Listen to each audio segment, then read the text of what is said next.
My name is Cynthia Phillips. I'm the Executive Director of the Solet Initiative, which is a nonprofit dedicated to creating spaces for dialogue like these, where we're citizens coming together and really thinking about sustainability. And I think it's really exciting to see everyone here today because it shows how much Phoenix does care in the middle of the day with not too much notice coming for the afternoon. And our special guest today is Bill Mckibben, and I'll leave it to John Dana, our moderator, to introduce him today. But our panel is, we're very fortunate to have an excellent panel today. It includes Kimber Lanning of Local First Arizona, an organization that has over 1,300 members of small businesses here in Arizona, and Pamela, I'm sorry, I'm going to call you the wrong name. No, Pamela Hamilton, almost called her Pamela Nelson, and of Edibles Phoenix, which is one of the most beautiful publications, I think, that originates in Phoenix, and she also is part of Slow Food Arizona, or Slow Food Phoenix. Jeff Williamson, who is a wonderful speaker here. I haven't heard him speak, but a wonderful writer who contributed to the recent ASU publication on sustainability. And he is also the president of the Arizona Zoological Society. We have also Charles Redman, the director of the School of Sustainability at ASU. And we have Jonathan Fink, Julie Ann Wrigley, director, Global Institute of Sustainability at ASU. Long title, but here. And Chris Samila, who actually is quite an amazing young person because I got acquainted with a lot of people I'm working with now through the Green Summit that he invented at ASU and is coming up this year again, I expect. Fantastic work. And so I'm going to turn this over to John Dana of the Arizona Republic, our moderator today. And again, thank you so much for coming.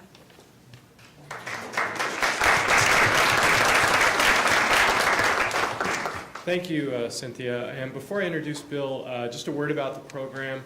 We're going to, we'll first hear some remarks from Bill, and then we will throw out some questions and have our panelists address some of the key issues around deep economy and what it means to Phoenix. And from then, we will, we'll get through some of those, but we do want to take time to come down into the audience and have you ask questions of the panel. It's one thing for us to stand up here and tell you what we think you want to hear, but would much rather address the issues and concerns that you have. So we will get to that as well. The reason I'm here is I am the Valiant State Editor at the Arizona Republic, but I also started about 6 months ago a green blog. And when I first started the AZ Green Day blog, a friend of mine told me that I should read Bill Mckibben. And at the risk of revealing what a dilettante I am, especially when compared with this distinguished panel, I'll admit that I only had a passing familiarity with Bill's work. I knew that he had written a book on global warming some 20 years ago, but beyond that, like many Americans, I hadn't really been paying all that much attention to what had been going on around me. Then by coincidence, I happened upon an article Bill had written in which he tied the care of our planet to biblical verses from the book of Matthew and the book of Job, and he tied those in with the theme of liberation theology, and that's, for those of you who are unfamiliar with it, the movement where church people, largely in the Catholic Church, felt compelled not just to speak out against human rights abuses in Central America, but actually felt called to act. And the way he was able to meld the intellectual and the spiritual arguments in a way that made sense, it really resonated with me. And the more I read, the more I discovered that everywhere I was going on my intellectual journey, Bill had already been there first. So now that I've finally caught up with him here in Phoenix, let me let you know how Bill got here. Bill Mckibben grew up in suburban Lexington, Massachusetts, and was educated at Harvard, where he was president of the Harvard Crimson newspaper. Immediately after college, he joined the New Yorker as a staff writer and wrote much of the Talk of the Town column from 1982 to 1987. He quit the magazine when its longtime editor, Williamson, was forced out of his job and soon moved to the Adirondack Mountains of upstate New York. His first book, The End of Nature, was published in 1989 by Random House after being serialized in the New Yorker. It is regarded as the first book for a general audience about climate change and has been printed in more than 20 languages. Bill followed that up with The Age of Missing Information, an account of an experiment in which he spent a year watching the entire single-day programming lineup of a 100-channel cable system. To do the math, that's 2,400 hours worth of video, which he then compared to the experience of a single day spent on a mountaintop near his home. Subsequent books included Hope, Human and Wild, about Curitiba, Brazil, and Kerala, India, which he cites of examples of people living more lightly on the earth. The Comforting Whirlwind, God, Job, and the Scale of Creation, which is about the book of Job and the environment. Maybe One, about human population. Long Distance, A Year of Living Strenuously, about a year spent training for endurance events at an elite level. And Enough, about what he sees as the existential dangers of genetic engineering. A year ago, Bill published Deep Economy, The Wealth of Communities and the Durable Future, and we'll put in a plug, it's available in the back there, which became a national bestseller. It addresses what Bill sees as the shortcomings of the growth economy and provides a hopeful blueprint for a transition to more local scale enterprise, some of the concepts that we'll be discussing this afternoon. Last fall, he published with other members of his Step It Up team, Fight Global Warming Now, a handbook for activists trying to organize their local communities. The Bill Mckibben Reader, Pieces from an Active Life, which is a collection of essays spanning his career, just came out this spring. And a little later this spring, the Library of America will publish American Earth, an anthology of American environmental writings since Thoreau that Bill edited. In addition, Bill is a frequent contributor to various magazines, including the New York Times, Atlantic Monthly, Harper's, Orion Magazine, Mother Jones, the New York Review of Books, Granta, National Geographic, Rolling Stone, and Outside. He's also a board member and contributor to Grist Magazine. But he's much more than just a writer and editor. In late summer of 2006, he helped lead a 5-day walk across Vermont to demand action on global warming that some newspaper accounts called the largest demonstration to date in the U.S. about climate change. Beginning in January 2007, he's founded Step It Up 2007, which organized rallies in hundreds of American cities and towns to demand that Congress enact curbs on carbon emissions. The campaign won widespread support, and there was a second Step It Up last November. Bill now lives in Vermont with his wife, the writer Sue Halpern, and his daughter Sophie. And he is a scholar in residence at Middlebury College, where he also directs the Middlebury Fellowships in Environmental Journalism. Please please join me in welcoming Bill Mckibben.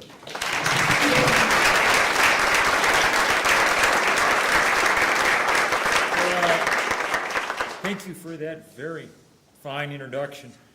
If I trail off and you can't hear me, raise your hand and let me know. I may be slightly woozier than usual. I woke up in San Francisco this morning, and I woke up with more than my usual share of complaints about globalization in the world because my hometown baseball team was beginning its season in Tokyo, Japan, which meant I had to rise at 3 in the morning to see the first pitch of the new Red Sox season. But all went well. Manny Ramirez delivered, and so I'm if woozy, happy. And extremely happy to be here, maybe especially to be in this amazing temple of books, this beautiful library, which I didn't know about, and is just couldn't be more beautiful. And maybe in a sense, that's the place. I'm only going to talk for 10, 15 minutes because what I really want to do is hear what other people have to say. But in a sense, that's as good a place to begin as any. Because libraries are an interesting kind of institution. And in fact, the whole kind of economy where I've spent my life in, books is a kind of interesting economy, you know? Just enough people buy books, hopefully from their local independent bookstore, to make, to allow writers to write. But the great glory of many ways of writing is that everything that you produce is available free to every American in some nearby building where they've got it on a shelf or they'll order it right away. And it's a kind of stunning idea, and I've never really understood why the only thing that we treat that way is books. Why we don't have a kind of institutionalized way to share all kinds of other things in our lives. tools or sporting goods or automobiles or on and on and on. There's something beautiful about the idea that you don't actually have to own everything that you're going to use, that you can enjoy them in common with other people. And for some reason, I've always enjoyed taking books out from the library, returning them back, and just seeing, well, it's not so easy to see anymore now. They don't have the little card in the back, but just seeing how many other people have taken it out over the years and how many other hands it has passed through has always made me happy. And then, in a sense, that's what I want to talk about just for a few minutes. I sense and I hope that we're going to get right down into the nitty-gritty of local economies and the transition towards them and all of that. And this is a very strong movement now that y'all are a part of, that's building across this country, and exciting to see. I had dinner last night with my old friend Michael Pollan in San Francisco, and we were both talking about how just in the last couple of years, the sort of sense of the landscape just changing fast, and suddenly people everywhere very excited by these kinds of ideas and doing great things with them. So I want to get into all that nitty-gritty, but as a kind of overview, I want to say that I think the most important set of these questions have more to do, or have as much to do with mindset as they do with material flows. Have as much to do with kind of attitude towards each other as they do with anything else. What do I mean by that? Well, it seems to me that cheap fossil fuel has had three impacts on our society. It's made us rich. It's now destroying the climate in very quick order, and I'll maybe mention a little bit more about that because that's much of my work in my life has to do with that. But the third thing that it's done is allow us to become the first human beings ever who have no practical need of our neighbors for anything. Everybody in your subdivision could keel over this afternoon from some disease, and though it might make you sad, and it might not, because 3/4 of Americans don't actually know their next door neighbor, it wouldn't have any great bearing on any practical thing. Everything that we consume, for the most part, comes from a great distance away. And we've held out that kind of independence from each other as a great virtue for quite a while, and talked about the kind of rugged individualism of us all, and we're a very hyper-individualistic society. But oddly, it seems actually not to be working all that well in lots of ways, and not just the obvious environmental one, not just the fact that living the way we live has required ungodly amounts of coal and gas and oil, and hence unacceptable amounts of carbon in the atmosphere. It's also that it hasn't made us anywhere near as happy as it was supposed to. And the data on that was one of the things that got me started on deep economy. Every year since the end of World War II, one of the big polling firms has asked Americans, are you happy with your life? And the number of Americans who say, I'm very happy, peaks in 1956 and goes slowly but steadily downhill since. Only 1/4 of Americans will make that claim, even though our standard of living has trebled in that period. Why? To the best that anyone can tell from the data, and the data is getting better all the time, that malaise has to do with a profound sense among Americans of a loss of connection and a loss of community. And it's not just some illusion that we're telling ourselves, it's what we've managed to do. What our economy for 50 years has basically been about building bigger houses farther apart from each other. That's been the central enterprise of the American economy, to build the sort of great suburban sprawl that most of us now live in. And we've taken that as the American dream, but its downside, aside from its incredible ecological ill effects, has been that we just run into each other a lot less frequently than we used to. The average American has meals with friends, family, neighbors half as often as they did 50 years ago. The average American has half as many close friends as they did 50 years ago. And I think if all of us think about it and compare our lives with our parents or our grandparents or things, we have some sense of how the world that we've built has managed to change the kind of patterns that we have, and hence our kind of attitudes towards each other and ability to interact with each other.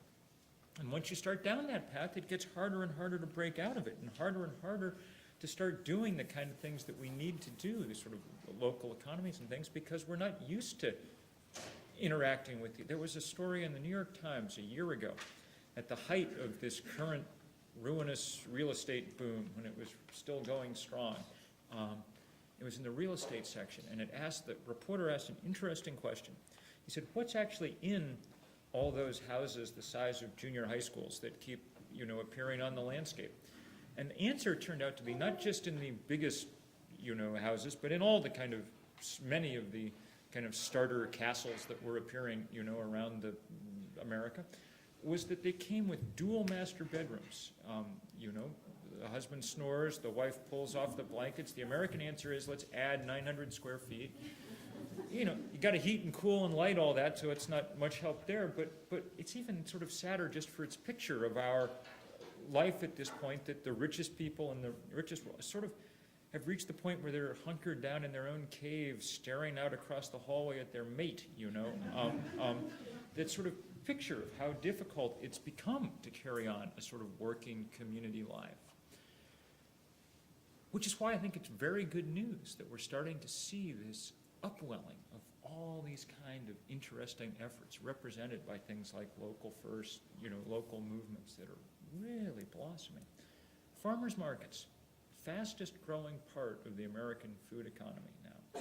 Sales rising 12, 15% a year. So much faster than Walmart. We haven't caught up to Walmart yet, but gaining. That's good news environmentally, because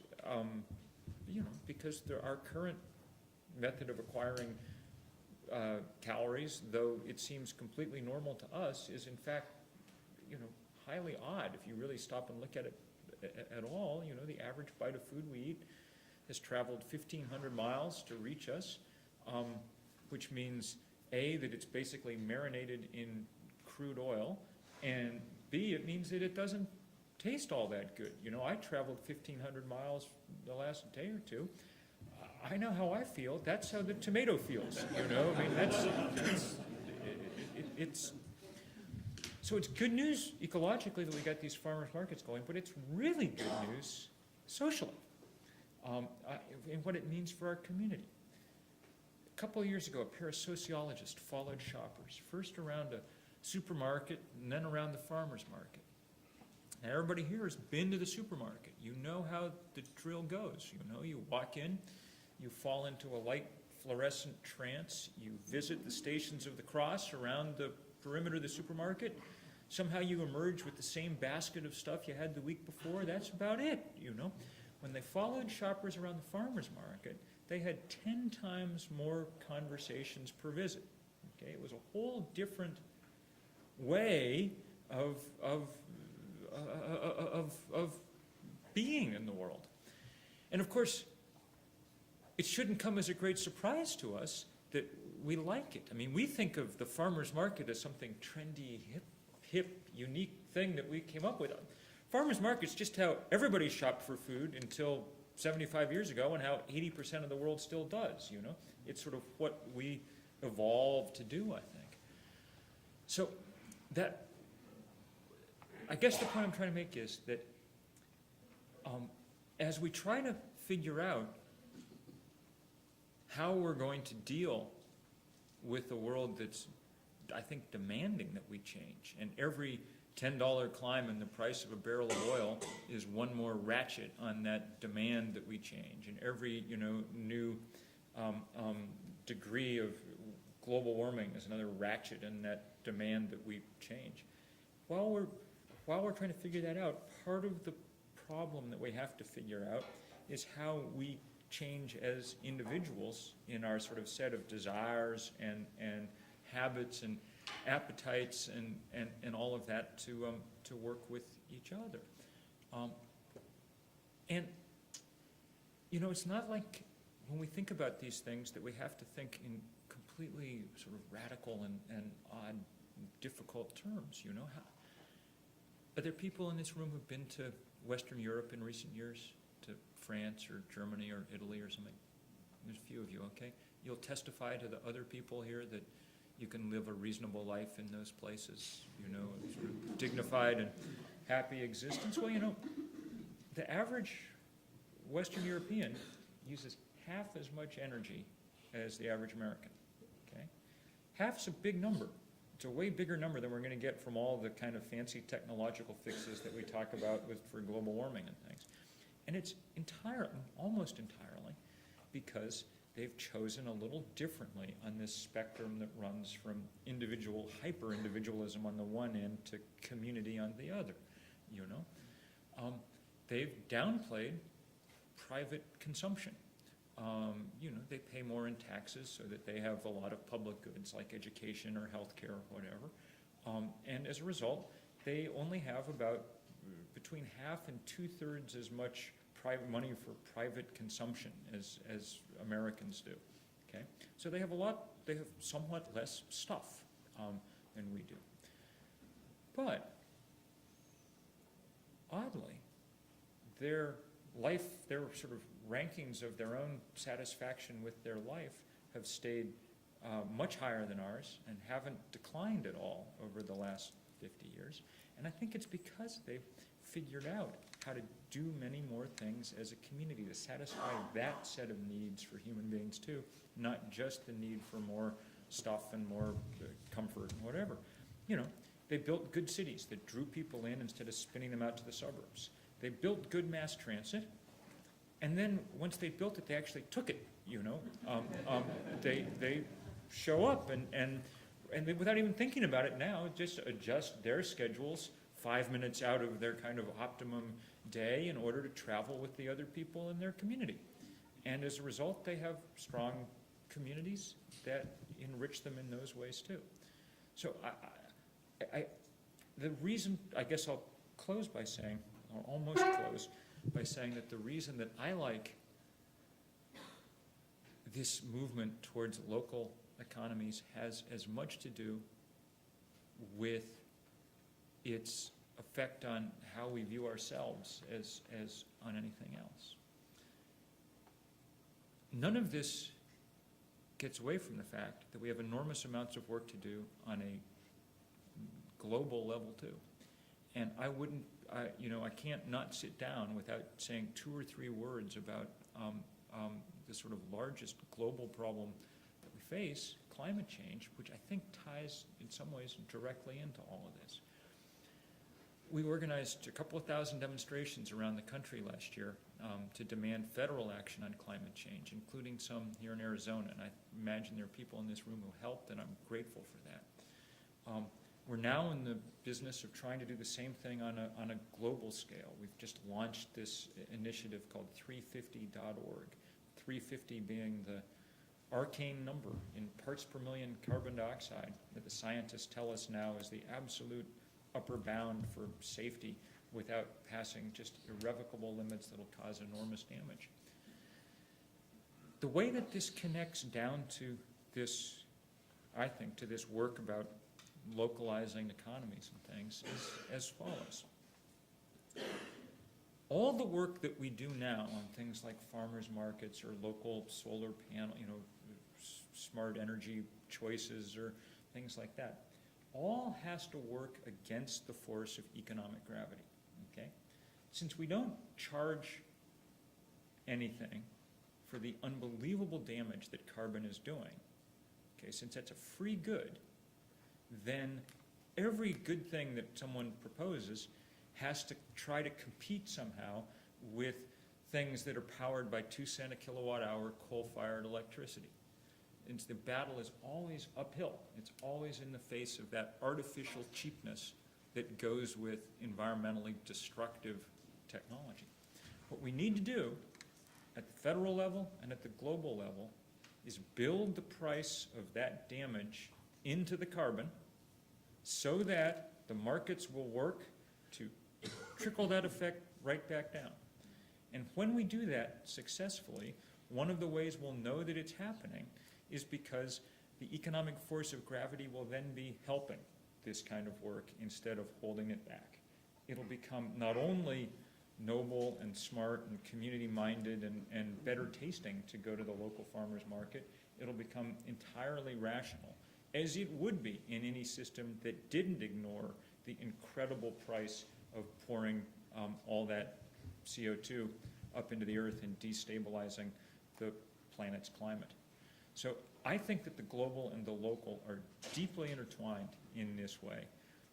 And it's extreme pleasure to get to work on both ends of that scale and try to figure out how we're going to get a world that not only muddles through the problems that we're in now, but that in fact manages to become significantly sweeter in the process of doing that. And so I'm very eager to hear from everybody here about just how that's happening and can happen here in Arizona. So thank you.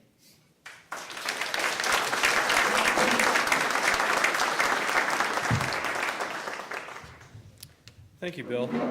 Now I'd like to start off with a few questions for our panel, and Bill, you're welcome to join in as well. In fact, we hope you'll weigh in. And the first question for the panel is that Bill writes in his book, Deep Economy, of how our quest for more, that in our quest for more, we've supersized our houses, as he mentioned, our cars and ourselves, yet despite having so much more, we're not happier, as he just said. Is this never-ending quest for stuff an indication of a deeper, more spiritual void, and how does that play out in the world economy and locally? Anybody care to take a first crack at that? Sure.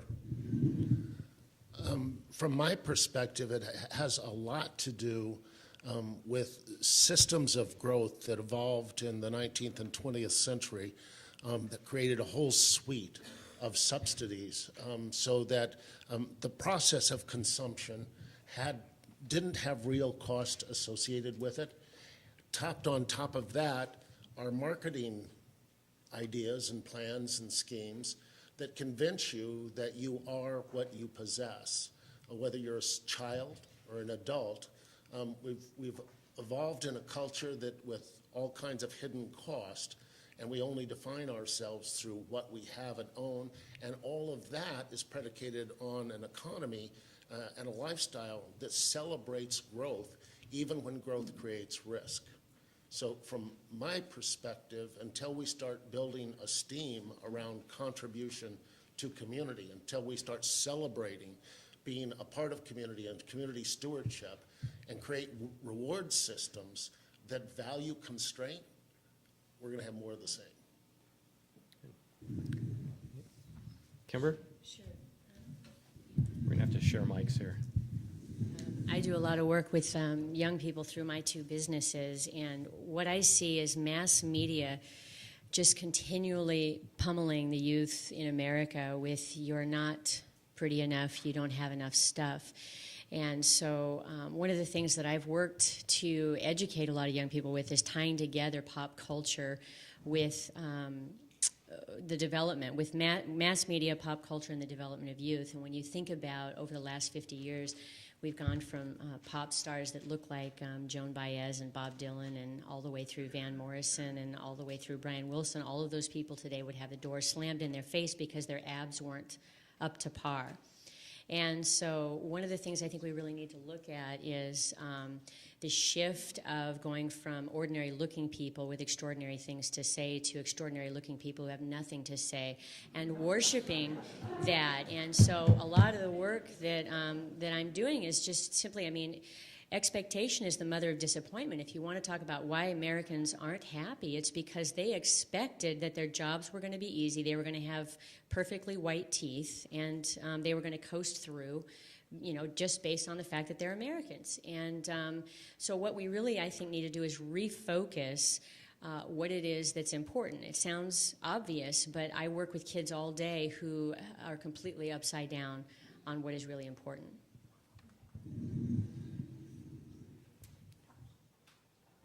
Dr. Redman?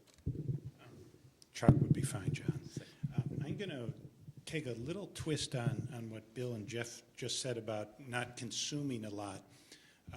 I think taking this head-on may be a difficult issue, and it has a lot to do with attitudes, as we just heard, and how we value things. And I would argue, I'm an archaeologist, so I look at the past and the long term, is that people have always wanted stuff, and people have used stuff basically to give themselves identity, and people have used stuff to separate themselves. I'm better than, I have higher status because of my stuff. I don't think that was a problem. I think it's something we can't get away from. But boy, you can identify who you are without a 5,000 square foot house. I think the conversion in the last century or less has been from stuff to identify yourself with to identifying yourself through everything. In an ancient society, people collected things, but then 90% of what they had, everyone had. But now it's gotten transitioned from being important for who we are to being important for everything we do. And I think we have to pull that back, which is a little bit different from saying you don't need stuff, but you need to constrain it. I think there's very little danger that Americans will stop consuming anything. I wouldn't worry too much about,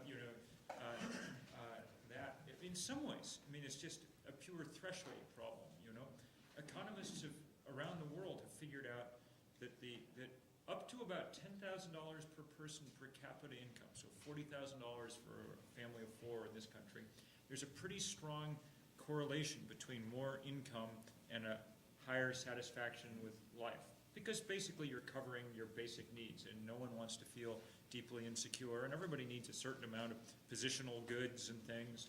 But past $40,000, those plots, the points on that graph just scatter completely. The correlation disappears. And that's a useful thing to know, I mean, it's sort of the same way I watch, since I'm around a college, I watch freshmen arrive, often. And maybe they haven't ever had much exposure to beer before, okay? So they quickly discover that, a couple of beers might make them feel good. And their intuitive guess is maybe 15 beers would make me feel really good, But then most of them quickly discover that there's a threshold issue at work here. And I think that's what what we probably should have figured out long ago in this society. And one reason we didn't, or two reasons we didn't, is this sort of endless flogging from the kind of marketing world, just the sort that people were describing, that keeps us imagining that there's some, and because it's hollowed out our community life, we lack precisely the kind of other ways of getting.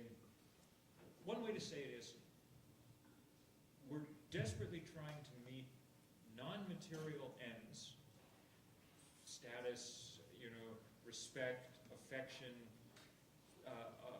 all of that, through material means, and it's long since ceased working very well, and which provides a very interesting opportunity. I mean, it's the one Achilles heel in the sort of high consumer society we've built. That and the fact that the whole thing is driving the planet over the edge of a cliff. But other than that, this sort of lack of deep satisfaction is a real opening for thinking about everything from farmers markets to music festivals to whatever the things are that are going to replace our current high consumer life.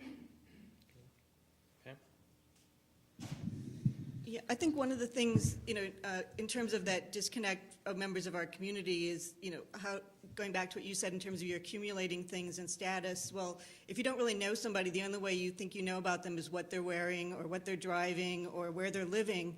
And it's only when you get to know somebody and stop and talk to them and see, what they think and what they do, that you can gauge and obtain some level of respect or understanding or status or whatever you want to call it. And so it's kind of our anonymous world leads us to some of those status symbols in an attempt to tell people who we are or what's important to us. And so I think, going to the theme that we're talking about in terms of building community, in a community, by definition, you know the people that are in it. And you know them at a level other than what they happen to be wearing that day. And so I think that's one of the underlying things that is happening in terms of the society and the change and wanting to get more interested in forming communities. Chris? I'm 23. We've been termed the me generation, which I guess we've been given access to so many things that our parents have never had before us. I think a lot of my peers, along with myself, aren't really, we're trying to identify ourselves with all this media that kind of, it tries to shape us and tell us who we are. But we've had access to other forms of media, and I think I immediately thought of the movie God Forgot Us, and it's about the Sudanese boys. And it's a really good kind of, I guess, case study of American life, where these people came from absolute nothing. They had no stuff. They were in refugee camp for a decade. And they come to the American life, they're lucky enough to come over here, and they enter the individualistic world of America, where it's the rat race. And they're actually upset that they're a 4-to apartment. They wish they had about 10 to 12 of them in there, because they get bored very quickly. They don't have that sense of community where you have 100 of your peers around you all day long. And so it was a really cool movie, because it showed, how they came here, they started to become depressed in the rat race, and then they actually started forming new communities by using new technology like the internet, where they can find other people like them that are refugees and whatnot. And so, I don't know, I guess I see hope in new technology of helping connect us to other people that are interesting beyond just the MTV world that assaults us every day. So I think we're going to be okay. John, did you? I think an underlying question is what's going to motivate change in the directions that you're talking about. And as has been discussed endlessly, Americans tend to wait until there's a huge crisis. And I think that's how we work in our individual lives as well, that, okay, maybe we have a sense of dissatisfaction along the lines that you're all talking about, but inertia is so powerful, and we've got our jobs to do, we've got our kids to raise. So until climate change impacts me through a flood or a fire, I can just keep putting it off. And I think the real issue is, and for those of us who are in education in particular, how do we convey the need for change in a positive enough way that people want to actually move in that direction? I think the localization types of issues that you're writing about and that you're talking about are positive draws as opposed to negative avoiding of something terrible. But is that going to be enough that's going to counter this huge inertia that we're all a part of? Yeah, that's the deep question, because things don't change easily, and the patterns of our lives, especially now that we have very little time left over to us, are hard to break out of. One of the ways that it always strikes me, thinking about those last two comments, that education, higher education in particular, plays a role in, since I spend time around colleges, one of the things I often notice is old grads coming back for a reunion or whatever, and they'll be wandering, and they'll always say, these were the happiest years of my life. When they say that, it does nothing to do with the fact that they wish they were back taking Introduction to Psychology again. It has to do with the odd fact that for an American, the 4 years you spend in college, or maybe a little longer if you go to grad school, are the 4 years when you actually get to live like most human beings have lived for most of human history, i.e. in close physical and emotional proximity to a lot of other people. And the sort of horrible irony, of course, of college is that it takes as its job to prepare you to make enough money that you'll never have to live that way again. But the real interesting subversive thing that a college can teach is precisely the experience of that kind of proximity. One last thought? One suggestion, we're talking about colleges and universities and that kind of thing. Well, I work at the Phoenix Zoo, at the Arizona Zoological Society. We work with a lot of kids. And not to dispute your comment about technologies and stuff, but one of the things that we're very concerned about, a friend of mine wrote a book called The Last Child in the Woods, a nature deficit disorder. It's about the urbanization of children and their connection to the communities around them through virtual technologies and not in terms of real place.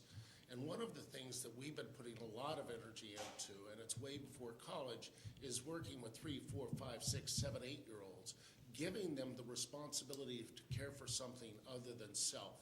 celebrating their success, and asking them to please be here and now in community, building stewardship skills at an early age, and then allowing them to participate in improving the quality of life in community. And I guess I'm very worried that if we do not do a much better job at re-engaging kids in real communities. Now, does that ignore the internet and virtual environments? No, those are real technologies and they can be enriching technologies. But they are insufficient. When they become the only or the preferred way of having a relationship, we're moving further away from being responsible for being a part of place. So I think it's in both of those worlds that where we've lost, and actually there's some statistics out about this. Even fewer and fewer adults are spending less and less time outdoors. They're spending less and less time in public spaces. They're spending less and less time in parks. And I think that if we don't ask people to make a contribution in community that is real, we're missing a huge opportunity. Chris? I guess, sorry, my sore throat. I guess I see technology as kind of an evolution, and luckily we've reached a point where, like Facebook and MySpace and whatnot, there's this emergence of these niche social networks where Facebook is largely contact management. I mean, it's like you round up all your friends you've ever had and you add them to your list, and now you have 500 people you can get in touch with, which is great because it's a way to keep in touch with them. But now you see things, there's actually another student project, entrepreneurial project called Club E, where they connect. It's a niche social network for entrepreneurs, and I think there's going to be an evolution of more social networks like that where you don't just meet online, but they actually help you meet in real life because they hold physical events, which I totally think we need because it's in the barren landscape of not many public spaces here in Phoenix and other cities. We need some way, I think, I see the internet, I guess, as a way to kind of create connections that you otherwise would never bump into somebody you might know. So I totally agree with you that we need to find a way to connect people to the physical world, not just the virtual one. Maybe Pamela and Kimber, who are both involved in local initiatives, want to comment on that a little bit. Yeah, I think one of the things your comments brought to mind for me was I was talking to some people who were doing some work with school kids around food, and one of the little kids came up to the person and said, "I have a question for you. Do carrots come from the supermarket or do they come from the ground?" And, that's very indicative of what you were saying in terms of, well, maybe, on the internet I could find somewhere that told me where carrots came from, but actually going out and seeing one growing and pulling it out of the ground and brushing off a little bit of dirt and eating it will really tell me where carrots come from.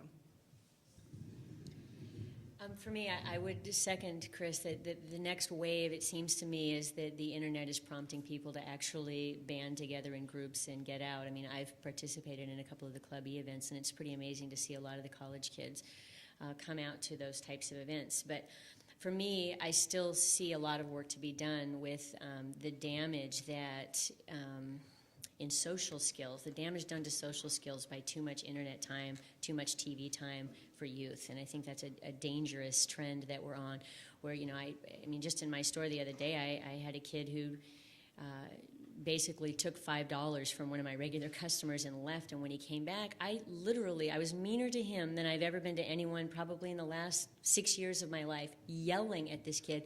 Didn't even faze him. "It's all good, don't even worry, I'll take care of it." It was unbelievable. It was as if somebody had just cut out that part of his brain that understood accountability or what it means to feel bad. And to me, it's very, very dangerous. Let's switch gears here a little bit and talk about the Phoenix economy, which is largely based on population growth and its offshoots, especially housing. How sustainable is that, and what can the region and city do about it? And what kind of opportunities does the aftermath of our housing bubble offer us in potentially reestablishing the notion of community and building local economies? I don't mean to be a ball hog, but That's okay. Clearly, I'm preaching to the choir. If you're here, you understand that the sprawl that we've created in Phoenix is not sustainable. It's not healthy economically, environmentally, or culturally. But it's interesting with this downturn right now.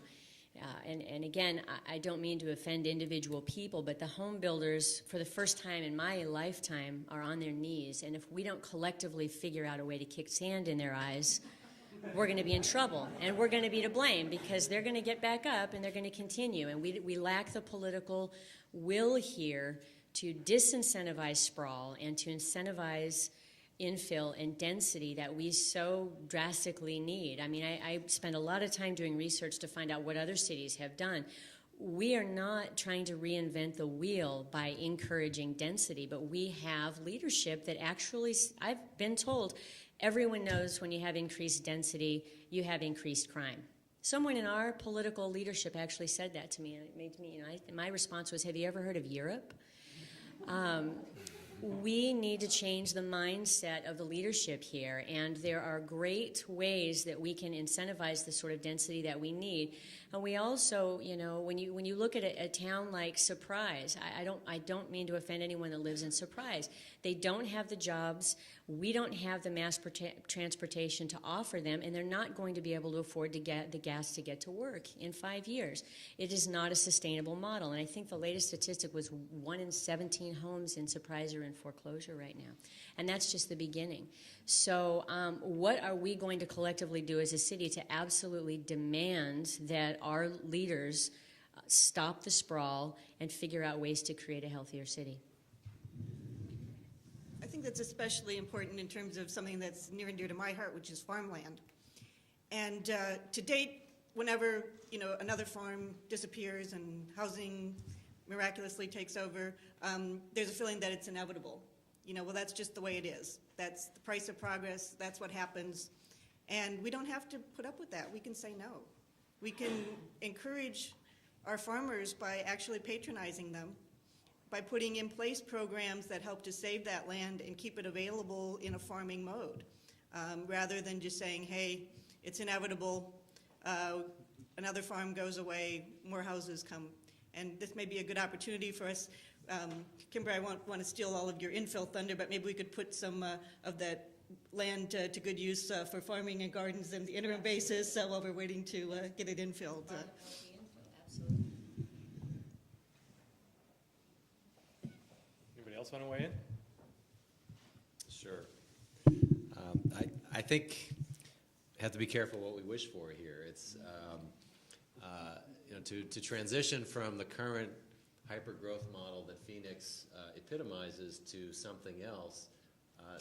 I haven't seen really good paths laid out. We can say, well, what about Europe? But Europe is not directly transportable to the LA, Phoenix, Las Vegas, Albuquerque kind of mode. And I think we need more study and more projections of what this area could look like. And I think we have local scale examples of that. But what would that mean for the entire region, for the 5th largest city in the country? And if the consequence of moving in that direction is that most people decide they don't want to be part of it and the economy tanks, is that overall going to be something that we want? Or are those of us who are well enough off just say, okay, fine, we'll move to somewhere else? I think it's a balancing act that it's true that the political leadership here isn't asking enough of the right questions, but I think the rest of us also aren't thinking maybe large enough of how complicated it's going to be to move to something else. One of the problems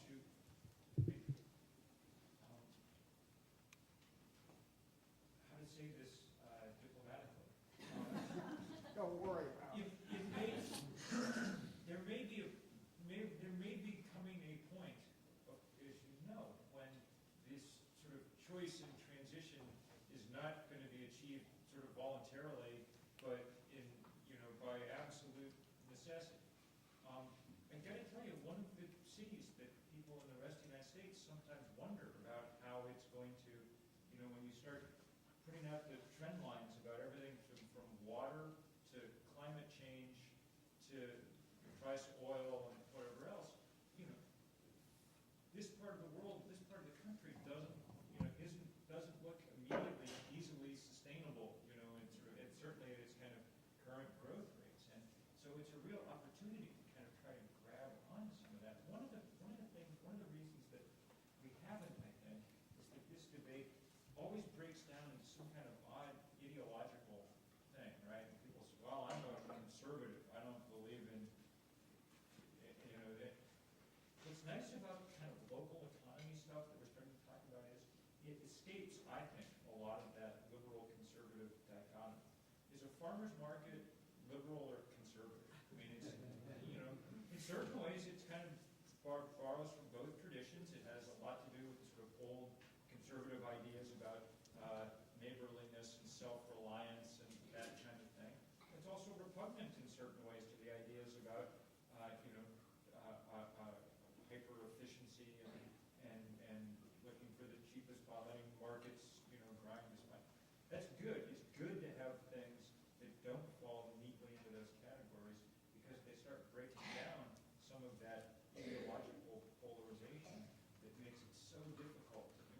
Because we just, to avoid having to think anymore about how we're going to do things, we just fall back on these set of extremely narrow categories. And, you know, liberal and conservative is the most confining of them all, especially since they no longer really have any real connection to, I mean, conservative no longer has anything to do with conserving anything. I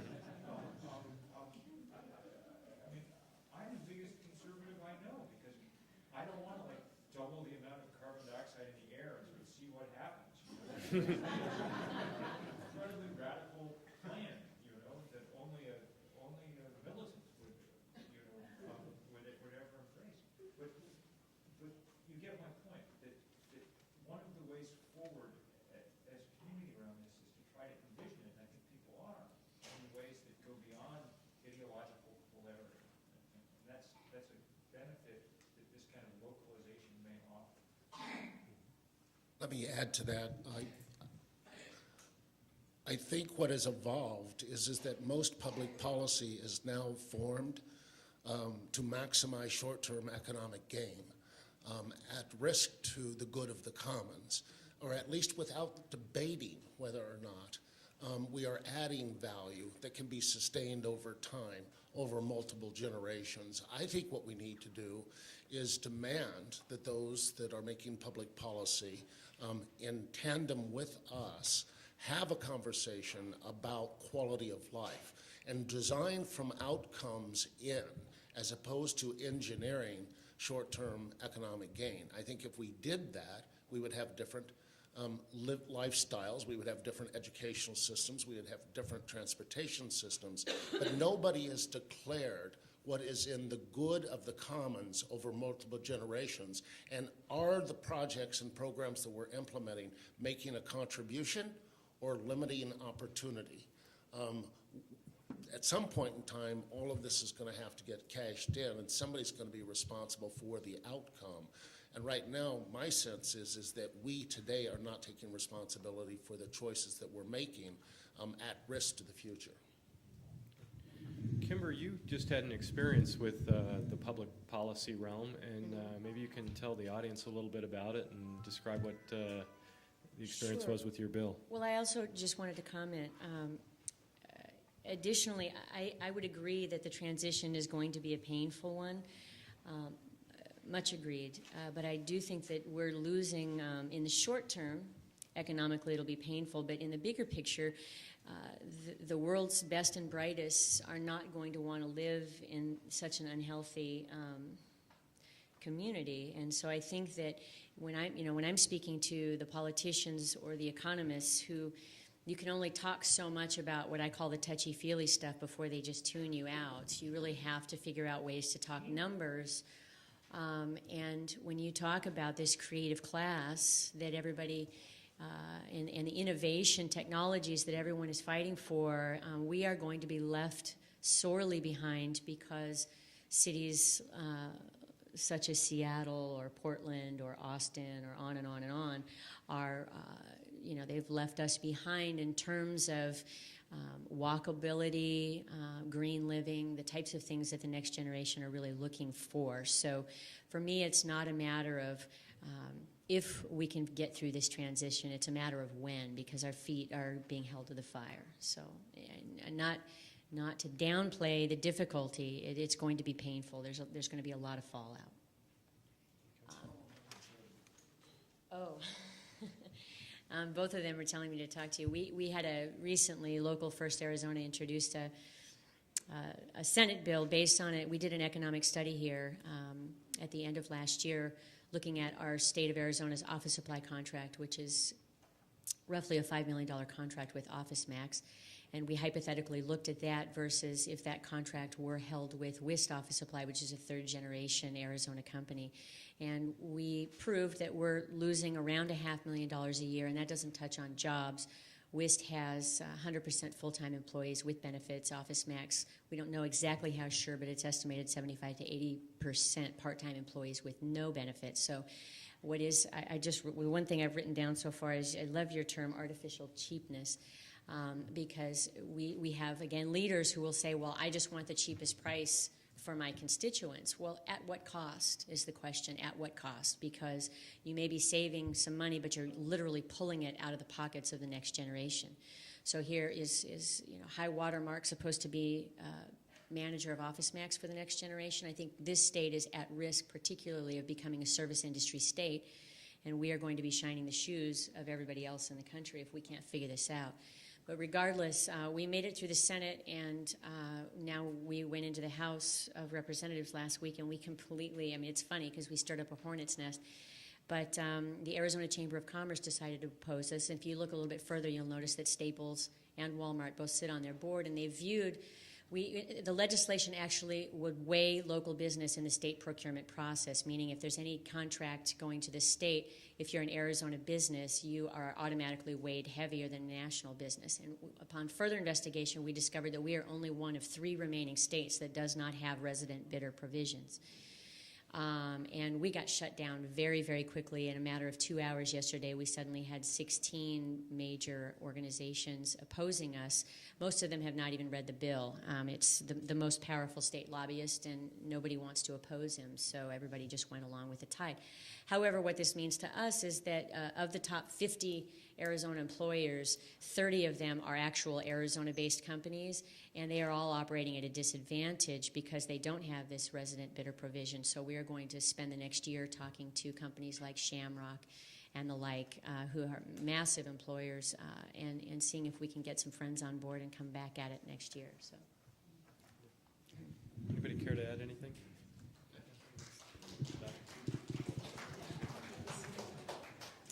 I think if you look at the economic development community in Phoenix in the late 90s, there was this awareness that was talked about quite a bit, that this is a region that is built largely on the real estate industry and a little bit of semiconductor manufacturing, and that we had to diversify. So there was, at least at the high end, a lot of push to get biotech to come into Phoenix, in part with the idea that if some of those discoveries were made locally, it would offer certain health benefits to people who live here, which is true for other great cities around the country and around the world. And I think, and so some of that happened, and there was a lot of public investment. The next wave after that is green technology, sustainable technologies, and again with the idea that if this becomes a region where solar companies are exploring new options and biofuels and these types of things, that there would be a related benefit in quality of life. And I think, again, this isn't going to affect everybody, but in terms of a trend to move away from what we've had, what the inertia has been here, which is really just the real estate industrial complex, there's some possibilities there. And I think this is one of the roles that a university can play, or universities can play. And our university takes a fairly proactive stance relative to what's going to happen in Metro Phoenix. So one can be a bit optimistic, although that's just one component relative to a lot of the other issues you're talking about. But this is, it's exciting stuff and so possible to imagine. Look, here's an interesting question. What country in the world, what jurisdiction in the world has the highest penetration of solar power in the world? Germany. All right. If you've been to Germany, you know it's basically like a gloomy place. Like Wagner and mists and things. They have a resource, though, however, that turns out to be as useful as however many 354 days of sun or whatever you must get in Phoenix. They actually have some political will, which is a important natural resource that they've mined in order to put solar panels all over the top of everything.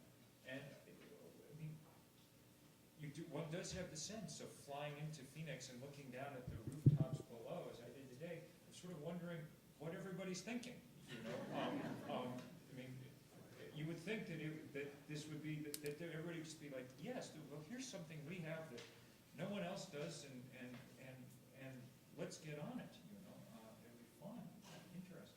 Well, I think there is a little sign of optimism there. The largest solar plant in the United States was just announced for southwest of Phoenix, and the price of photovoltaics for our roofs is still too high to be something that's affordable to most people. And so the question is, can you get large customers to buy enough of it that the price will come down? Our campus is we're about to have between 4 and 7 megawatts on the roofs of the Tempe campus. Part of the idea is that will help drive down the price for everybody else. Which is what we need to do. But you know, it also is worth just remembering what, you know, about sort of price and cost and what, you know, anybody who can afford cable television can afford to have solar power on the roof. And in fact, if you got rid of the cable television and put the solar power on instead, your life would improve, you know, exponentially. You know, I mean, you're surrounded, I mean, as you come in and look at these, as you finally look at these houses, I mean, they clearly they're not cheap homes, you know, you've been building an endless supply of, and I mean, these are political questions, you know, building code could demand that you know, builders do this, and that would be another effective way. Universities and say, we're going to get involved with solar by developing the new materials that 15 years from now might be used. But what we're trying to do is to do some of that, but also work with the real estate developers and say, are there new ways to design these 10,000 unit developments that might be more sustainable in the long term? So it's really taking this, accepting the complexity of these issues is an important ingredient. Well, on the subject of political will, the political climate here in Arizona is anti-tax and pro-property rights, and is very suspicious of the ideas one might find in Bill's book. And it does seem like the major economic players here are wedded to population growth. So how can we as citizens change that when election after election here in Arizona, not much seems to change? Kimber? One of the other things, you know, it's very enriching to have a group of people like this come together, but we all know that the majority of the people here in Phoenix came from somewhere else, and I think as we leave here today, one of the most important things each of us can do is convince the people that have lived here 10 years who came from Chicago that actually it's not just our fault that it's like this. It's their fault too. They have to have ownership. They live here now. And I think that the reason the political realm doesn't change is because not enough of us are engaged. I mean, the numbers in the city council elections are so low, it is staggering. I mean, it is somewhere in the neighborhood of, I believe it's 18% of people are even registered to vote, and of those, somewhere in the teens actually show up and vote. You can get elected to the city council with about 3,000, 3,500 votes. It's pretty staggering. So actually becoming engaged and learning about just making calls to your council member, it goes so far. I mean, I'm record store lady, and I know each one of my council members would take a meeting with me tomorrow if I called and said it was really important. And it's not just because I'm a loud squeaky wheel. It's because I do the research and I come in and I offer solutions and compromise. And I think that you can't underestimate how much one person can do in shifting the political climate here. I'll give you some simple examples. When I work on density downtown and infill, Richmond, Virginia just introduced legislation that if you have a dirt lot in their city core for more than 2 years, you have to landscape it, you have to light it, and you have to insure it. You have to have one cultural event a year on it, which means you have to insure it. Now, what kind of effect do you think that would have on our city center where we have so many absentee owners? Well, in Phoenix, the reality is those absentee owners actually pay less property taxes than anybody who comes in and buys an old building and restores it. It's actually the opposite of what it should be. So, 2 years ago I was told, no, it'll never happen, but we're starting to gain some momentum. The more you come back and knock, I always tell them, at first I came with 10 friends, and then I went away and I came back with 100 friends, and then I came back with 1,000 friends, and I'm still here, and this crowd's growing. So I can't encourage you enough to get engaged with this process, because if we look back 10 years from now and it's no better than this, then we only have ourselves to blame. Other thoughts? Bill? Well, let me just add a story, because I think that what Kimber just said is absolutely right, and that it's much easier to make political change than people assume, and certainly than I assumed for a long time. A couple of years ago, we actually, after 20 years of writing and speaking about climate change, decided we'd try to do some activism around it, because nothing was going on. And the first thing we did was this sort of just kind of out of nowhere, this march we did across Vermont, okay? And we just called people, we're going to walk across Vermont, and by the time we'd done this for 5 or 6 days, camping in fields, we got to our major city, and there were 1,000 of us, which in Vermont is an unbelievably large number of people. It's a small place. So it was more than enough to get all of our candidates for federal office to come meet with us, and not just to meet with us, all of them to sign on to this pledge to work for cutting carbon emissions nationally 80% by 2050, which was a very radical demand at the time. And it wasn't just the liberal Democrats who signed on, the conservative Republicans too. I mean, the woman who was running for Congress on the GOP ticket and almost won had said 2 months before, like, all of her, I'm not sure that global warming is real, more research needed to be done, okay? The more research that needed to be done was how many people were going to walk across Vermont. And the unimpeachable scientific finding was that 1,000 was enough, because she stood up and signed on. And then we did this, sort of buoyed by this, we decided to see if it was possible outside of Vermont, which is a funky place, different from much of the rest of the country. And so we started this Step It Up 07 thing in January of last year. Opened a website. We didn't have any money. We didn't have any lists. We just asked people to organize demonstrations with this same demand, with 80% cuts by 2050. Well, 3 months later, because people really were willing to get involved, and because we figured out how to sort of reach them, we had 1,400 demonstrations in all 50 states, the same day. Biggest day of grassroots environmental action since birthday in 1970. And it basically worked within a week.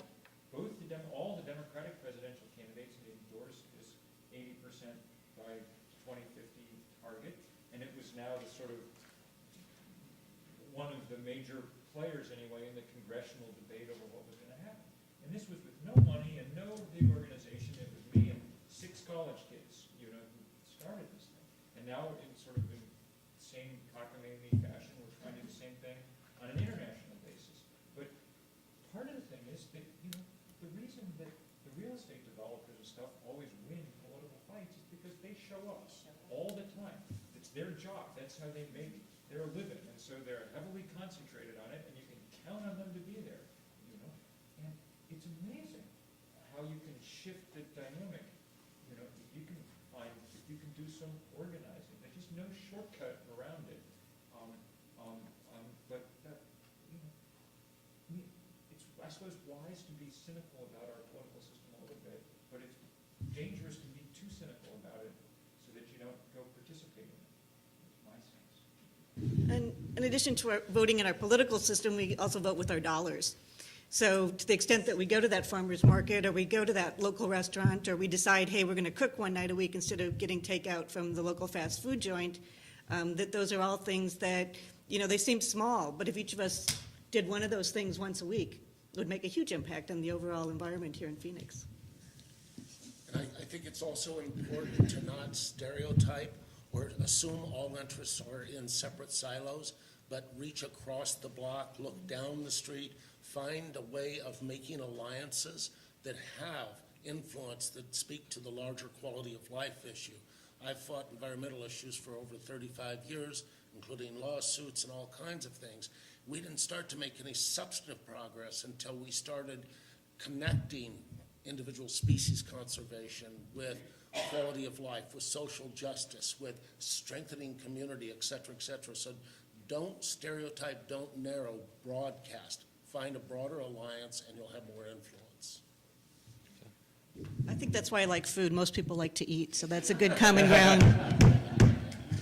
I think it's incumbent on all of us to come up with an alternative view for this region to the one that Bill cited at the beginning of, what's the poster child for non-sustainability? It would be Phoenix. And we have this position, okay, Chuck and I work in the Global Institute of Sustainability that's in Phoenix, Arizona. It just seems like it's not going to make sense. So one could make the argument that if you could work these things out here in the fastest growing or one of the fastest growing cities in the U.S., that's the most relevant for the rest of the world, where urbanization is going to be a major part of the solution to improve quality of life for the most people, and make that a positive thing. I think a lot of politicians here are just, they don't have clear paths forward, so your point about coming with solutions is really critical.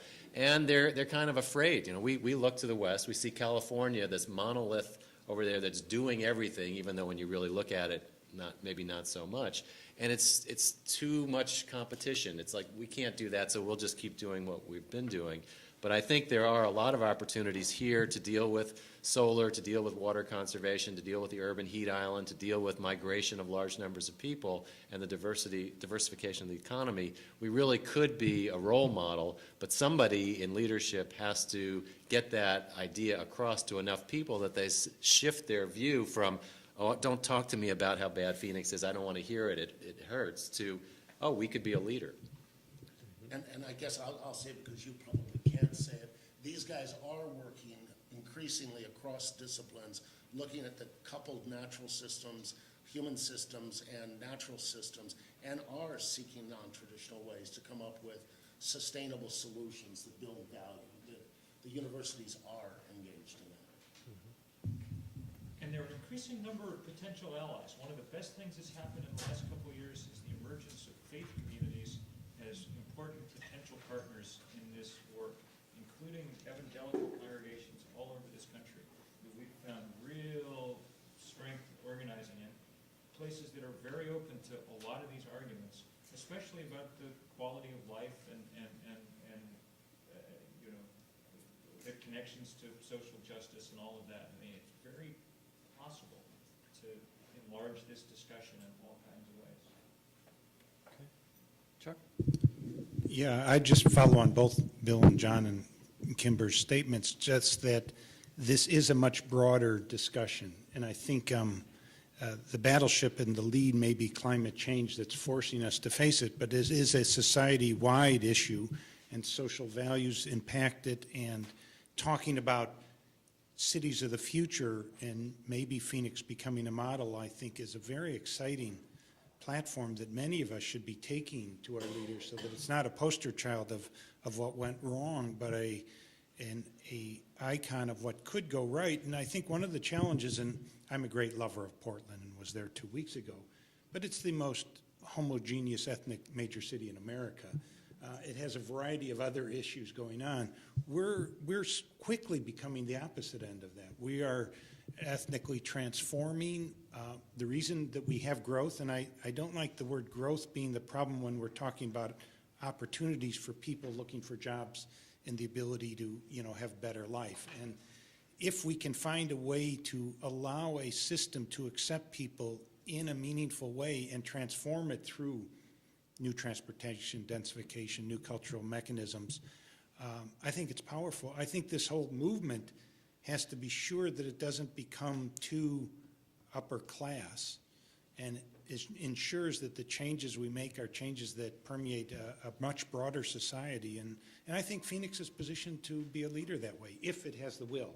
And it takes a lot of people to do it, and there's a lot of reasons to be worried about it. But I think there's reasons to be optimistic. Okay. Just going on Bill's point about the faith-based communities being an unexpected ally, it's controversial, but one could say the same about Walmart. So Walmart, their employment policies might have room for improvement, but I think in terms of what they've been willing to do with their supply chain of telling every one of the 6,000 companies that they purchase things from to sell, that they have to start following certain environmental rules. They have the ability to impact society 1,000 times faster than any university or any government at this point. So to the extent that we can partner with them, maybe get them to work on some of the other issues as well, but see that we can't just take our preconceptions about who's a good guy and who's a bad guy and really make progress.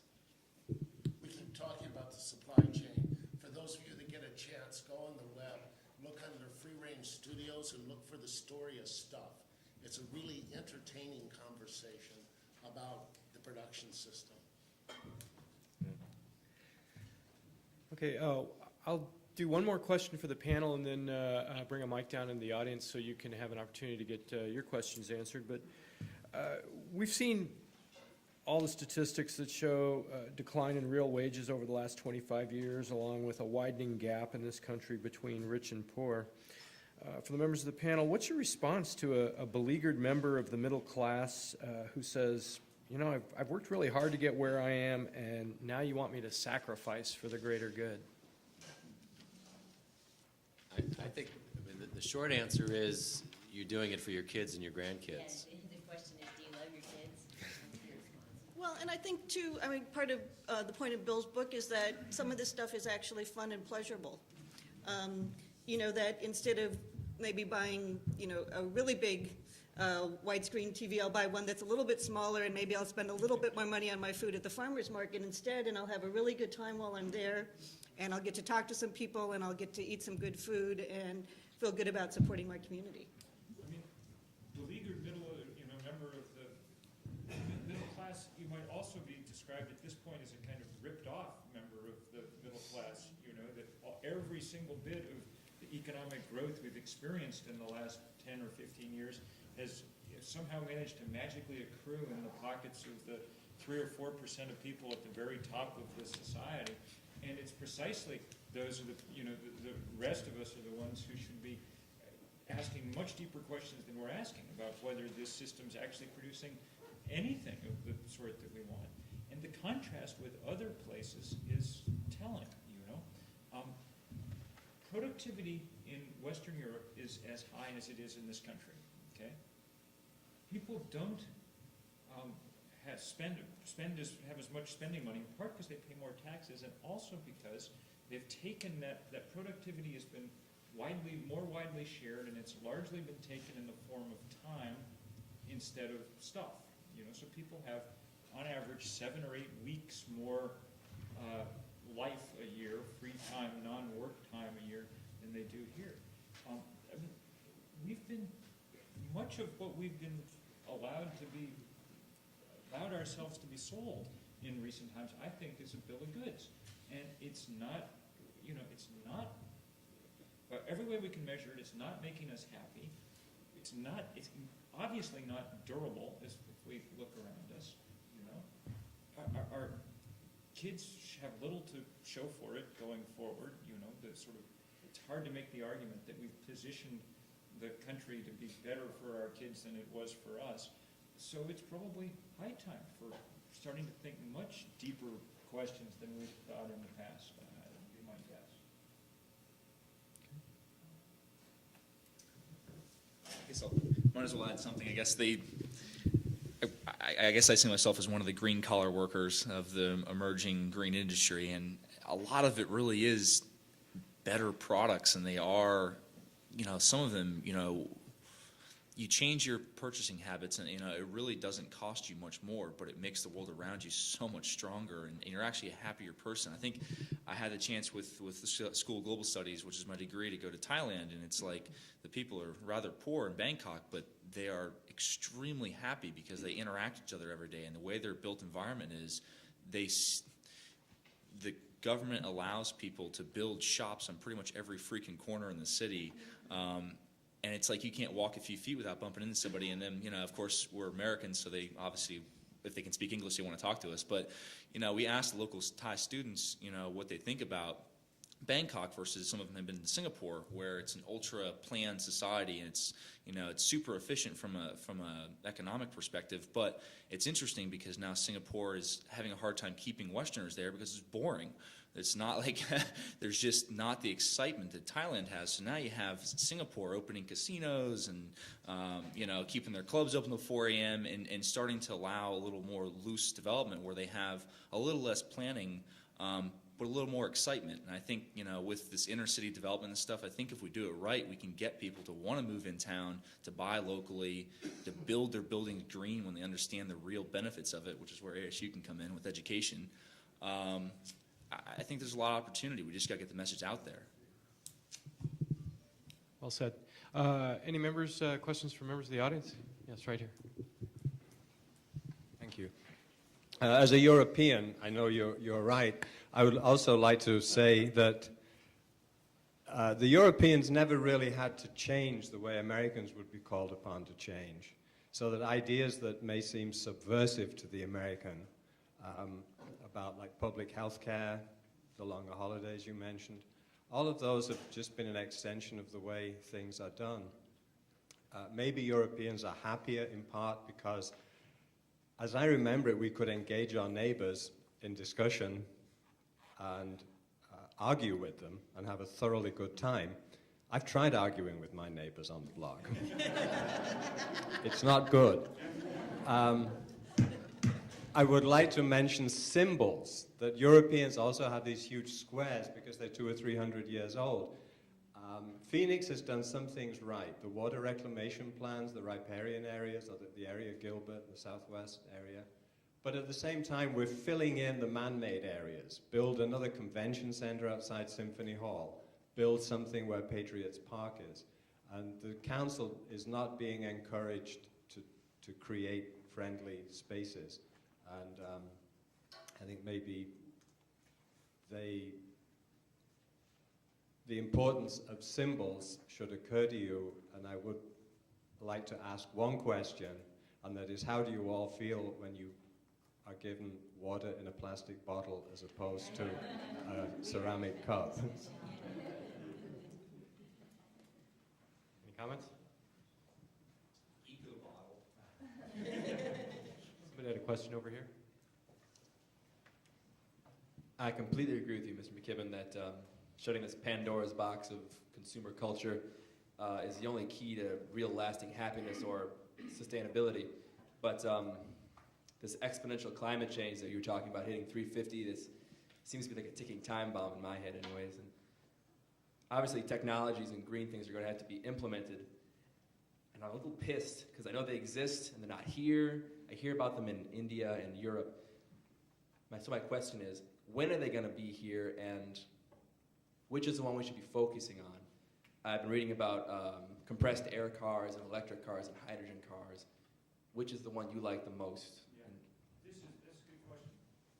Look, there's no silver bullet for climate change. The stakes are incredibly high, and our entire civilization is built on using fossil fuel. So, every aspect of it is going to change in certain ways as we deal with that. And it's impossible to make those changes in the time that we need to make them, sort of from the bottom up, picking one, going to work on one sector and then another and another and another. The only way that it can work is if we're able to make these changes at the top to drive, to push the price of carbon into every economic decision so that it'll quickly, markets are amazing things. They need to be regulated. They need to have people put information into them, and that's what you do when you change the price of carbon. Okay, you suddenly put information into them. Once you put that information in, we've got to hope that they are robust enough to quickly filter that information down into every nook and cranny of our economy and produce all kinds of results. A lot of those will be technological, of the kind that you mentioned, and happily, the sort of correct mix of technologies will differ from place to place. As we were talking earlier, in Arizona, the sun is the obvious example. There are other places where it's wind or it's whatever it is. But that's what we got to do. That's why we're doing this 350.org thing, is to try, and we desperately need people's help, because no one's ever done a campaign like this. We don't really have any idea quite how to do it. But you've got to get that change at a high enough level that it seeps down through everything. And it's a great irony, in a sense, that environmentalists worried about climate change are the last true believers in markets. If you're Cargill or Archer's Daniels Midland or Peabody Coal or something, you don't want markets. You want subsidies. You want to use your money to get the government to prop up your technology. And that's become a huge problem. Also, I think trying to find a value system that recognizes the value of ecological services in environments that are in transition and creates a way of talking about sort of the value of things like stable soils, clean air, potable water, et cetera, is something that we need to spend a lot more energy around. Economies are not always just dollars. It is the production of goods and services. There are environments out there that are in states of rapid change that are going to deliver very different services in the future than they have historically. We don't understand that well enough. I wonder if John and Chuck could maybe spend just a minute or so talking about some of the technological innovation that's going on in your area at GEOS.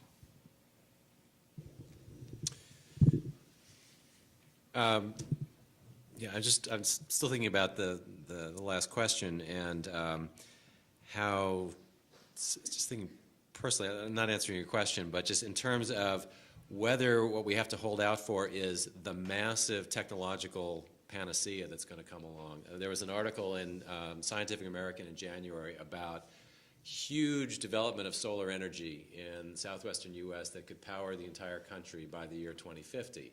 And it would require $3 trillion of investment in new distribution systems. But it's kind of laid out there as this one end member that lets us continue to do everything that we want to do today, and everything ends up, happy. And one can make the same kind of argument if you just ignore the waste for nuclear power, assuming you could actually build nuclear power plants someplace. So that's one end member. And then the other end member is thinking of all of us thinking as individuals that every single act we take is contributing to a solution, whether it's taking the stairs rather than an elevator and turning the light bulbs off and all these little tiny things that if you think about them one at a time, there's no way that could really be enough.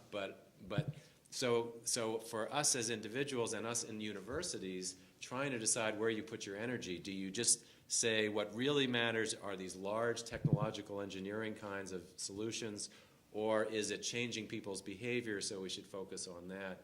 I think the real answer is it's a combination, but any one of us only has so much time personally and institutionally, and how do we decide what we're going to invest in? That's part of the challenge for us in the Institute of Sustainability and the School of Sustainability. What is it that we really emphasize that's important enough that it's going to be able to get us to 350?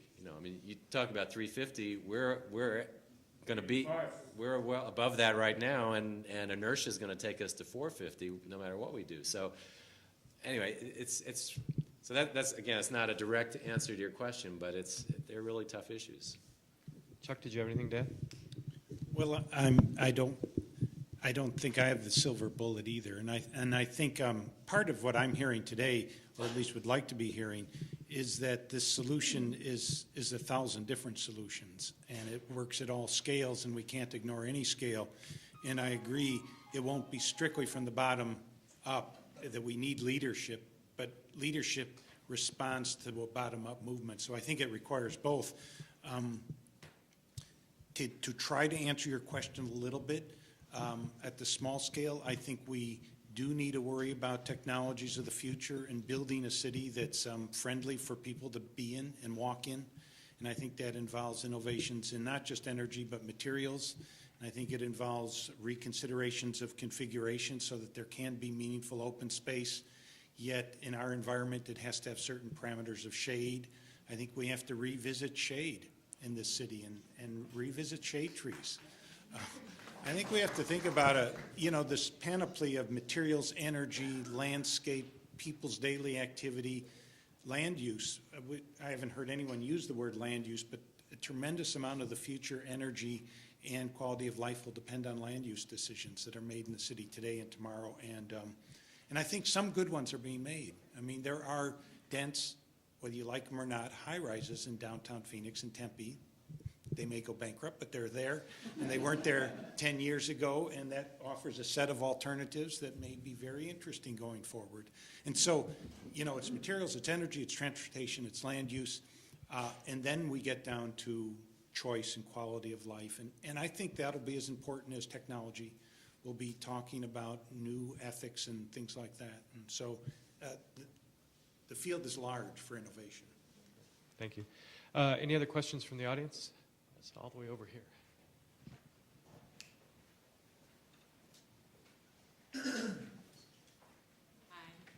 Hi. One thing I wanted to say is that I'm a regular viewer of Ed Begley's show, and through that I found out that there's an alternative, energy corporation called Citizenry, CITIZENRE.org. You can look them up. They offer anyone in the United States that can achieve bulk pricing from their utility a free solar system. They'll come and put it in. They maintain it. All you have to do is pay your bill to them. So there's no reason for anybody in Arizona who's economically disadvantaged not to have solar energy, because it does work with SRP. They have bulk pricing. So, and my question is kind of toward that. What possibilities for revenue to grow green industry are currently available, and are any of the candidates talking about that? Is there such a thing as a sustainability bond that the American people could buy into that would produce instant revenue that's non-tax dollars and allocatable directly to people that are working on green energy solutions? Yes. Here's the secret pot of money that is going to become available in the next couple of years, depending if we play it right. Okay. We're talking. There's some on the assumption that we'll have a new president in 9 months. Okay. There's going to be some kind of bill that's going to get through Congress and the White House that sets a cap on carbon emissions. Okay, that seems to be in the cards now. That's what we've been working hard on the last couple of years. How high the cap is, how quickly it happens, these are still very much in debate. But it's trending in the direction of our 80% demand, whatever. Okay, so when that happens, in essence, what you'll do, I mean, a cap on carbon is a kind of tax by another name in a way, right? You set a cap on how much carbon there can be, you start to ratchet it down each year, and so the permits to emit that carbon become extremely valuable, and they'd be traded back and forth and whatever. Well, here's the question. How do you allocate those permits in the first place, all right? The existing energy industries, big utilities and things, their answer to this question is give them to us, because that would be the least disruptive to our shareholders and business model and whatever. We deserve them because we have enormous amount of political power, and we will punish you otherwise, or whatever, okay? The other option is to auction them, okay? At which point you'd have a large pool of money. Now you could there's two things you could do with that money, and you can make a strong argument for either one, okay? One is, because remember, everybody's price for what they're paying for energy is going to go up as a result of this cap. One thing you could do with that money is the government could take it and invest it in a lot of different technologies and help this process along, which makes a certain amount of sense. The counter-argument to doing this is, in one word, ethanol. Our government doesn't seem unbelievably capable of making smart technological choices. It tends to get swayed by vested interest all too often. Okay, so we end up with just literally insane schemes like corn ethanol. Okay. The other thing you can do with that money is take it and give it back to everybody just sort of operating assumption that everybody in the country owns a slice of the atmosphere, And so you get your check, so you get maybe a check for $1,000 a person or something every year. That would take a lot of the sting out of the extra price that you were paying for energy, and in fact would reward people who are more frugal because they, in a sense, get to keep more of it, more energy frugal. What's probably going to happen is, as usual, mix of all these things. So we're going to end up, because they have a lot of political power, giving some of the permits to the utilities. And because there are people in Congress who want to have a pool of money to spend on new technologies, especially if they can give them to people in their states, then there'll be a certain amount, and there'll probably be some sort of rebate function. But that's the interesting pool of money, because it's big. I mean, we're talking very large sums of money that are sort of going to appear in this system in the next few years, and we haven't figured out what to do quite about it yet. On the local scene, the Arizona Corporation Commission is arguably one of the more progressive political bodies in the state, and in granting increase for utility rates a few years ago, they set up this demand-side management program, which required the utilities to set aside some money for educating the public about how to use less electricity and other kinds of programs like that. So that generates a large amount of money, which hasn't been used that much as yet. But I think there are other mechanisms like this.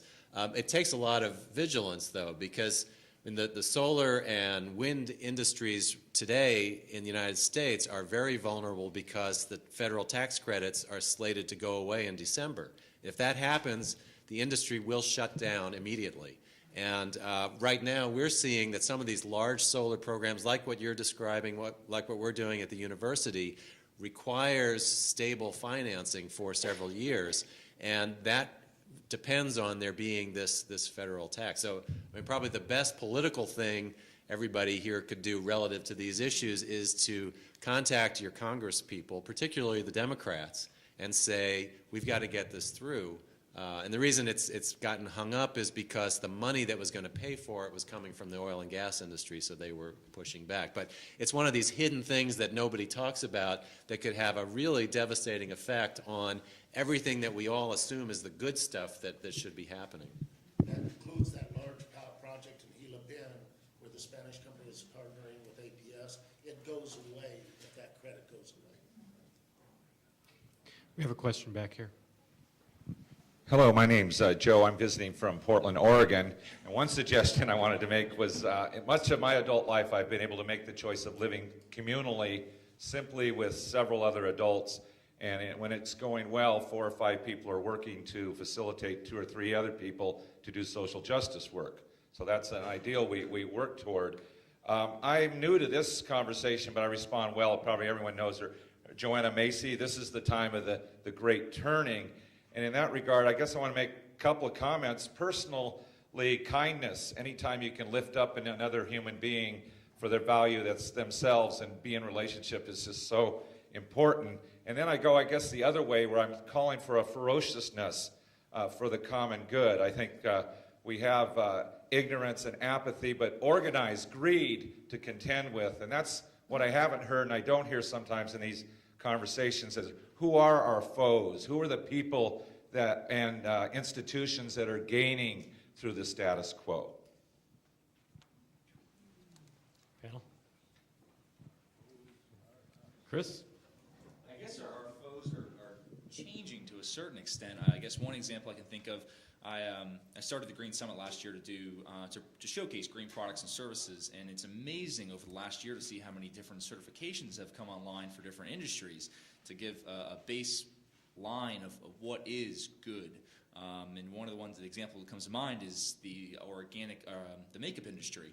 The FDA has not traditionally tested makeups, and so God knows what's in those. About 3 weeks ago, this new certification came online called Oasis, and a lot of large manufacturers of makeup have started to embrace this 85% organic makeup certification because they don't want to have 2 different supply streams.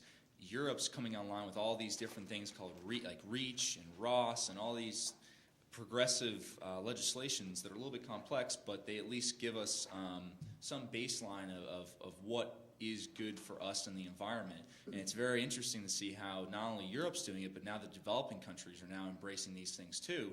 And so our market to send American goods abroad is dwindling.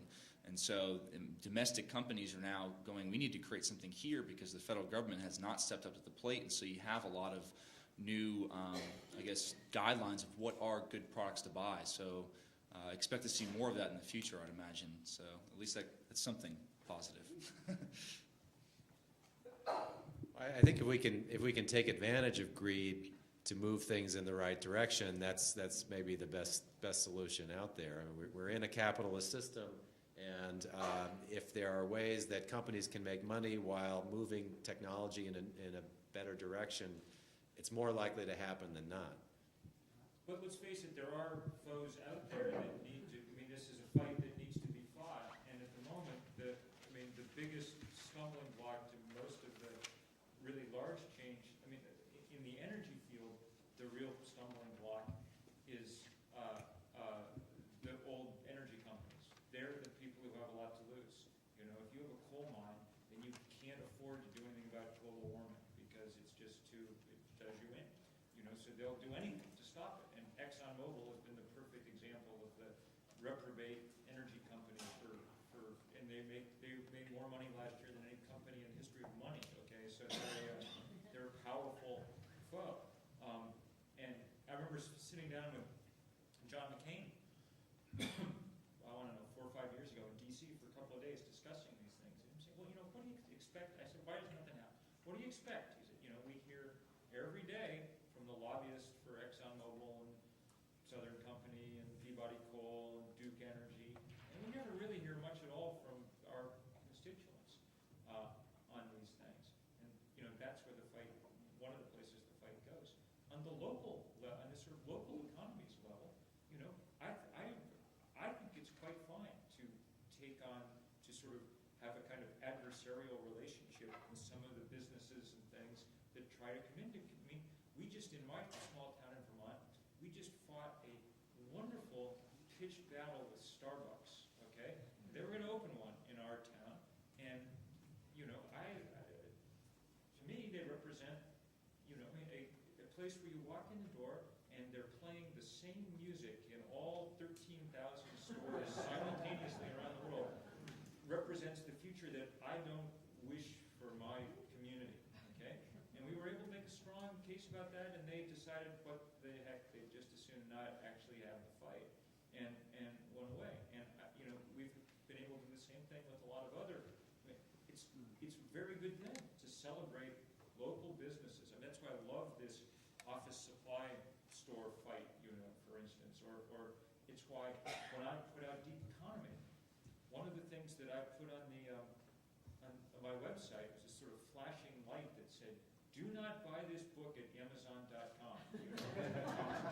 And it had a little thing you could type in your zip code, and it would tell you what the nearest independent local bookstore was. You know, not the Borders, not the Barnes & Noble. You know, the place in your community that serves as a real hub of your community, that knows your community, that's committed to it, that will show up at something like this with books, you know, all those sort of things.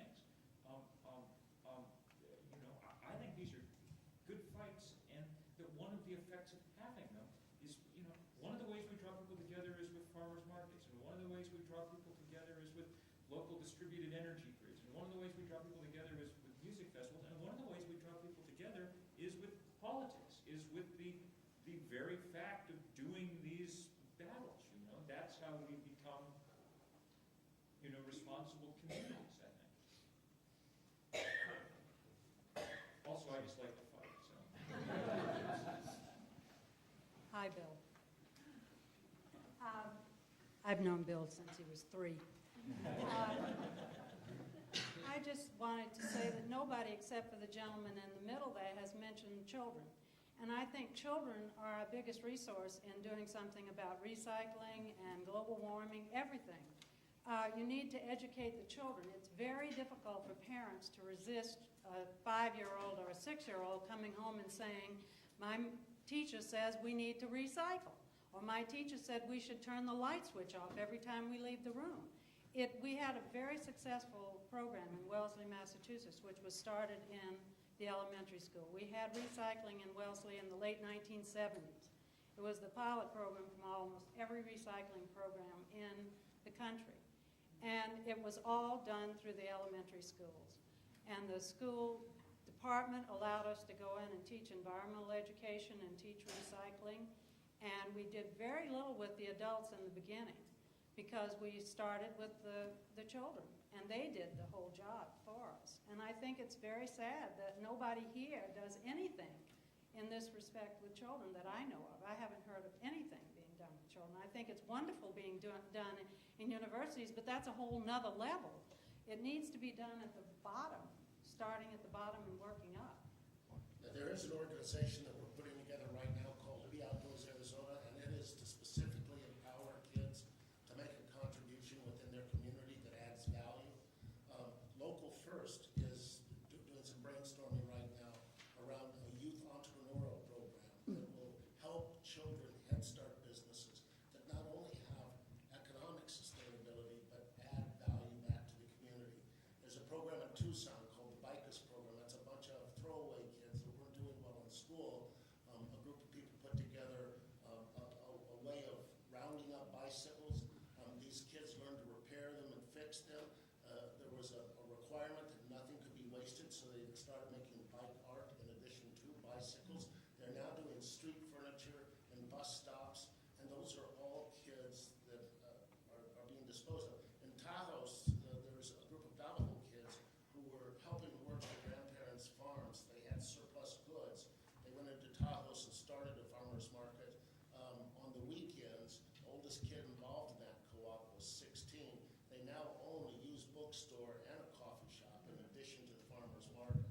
So your point's well taken, but there are people out there that are trying to work with and empower kids to make I'd them love to be in the public schools, though. I think that if you could just figure out a way to get the public schools to get started on that. You mean, I'm funny. The private school market stepping into the plate. There's a school got what's called Tesseract, where they're preparing their students for the coming age of sustainability, because if you don't know this, you won't be able to get hired, I think is what some parents are starting to feel. So if the public school market doesn't step to play, I think the private school market will. Of course, that leaves out a lot of children, but hopefully the public school system will go, we're not competitive anymore. So My guess too, Jane, is that one of the great effects of having this school of sustainability at the university, which really is an absolute national leader, everybody is just paying attention to it, and it's a great asset, is that that'll very quickly start trickling down into high schools, and then even below that, that people will suddenly perceive that this is, among other things, a career path and just the sort of thing that we need to start thinking about, and that'll have some, at least, effects just like that.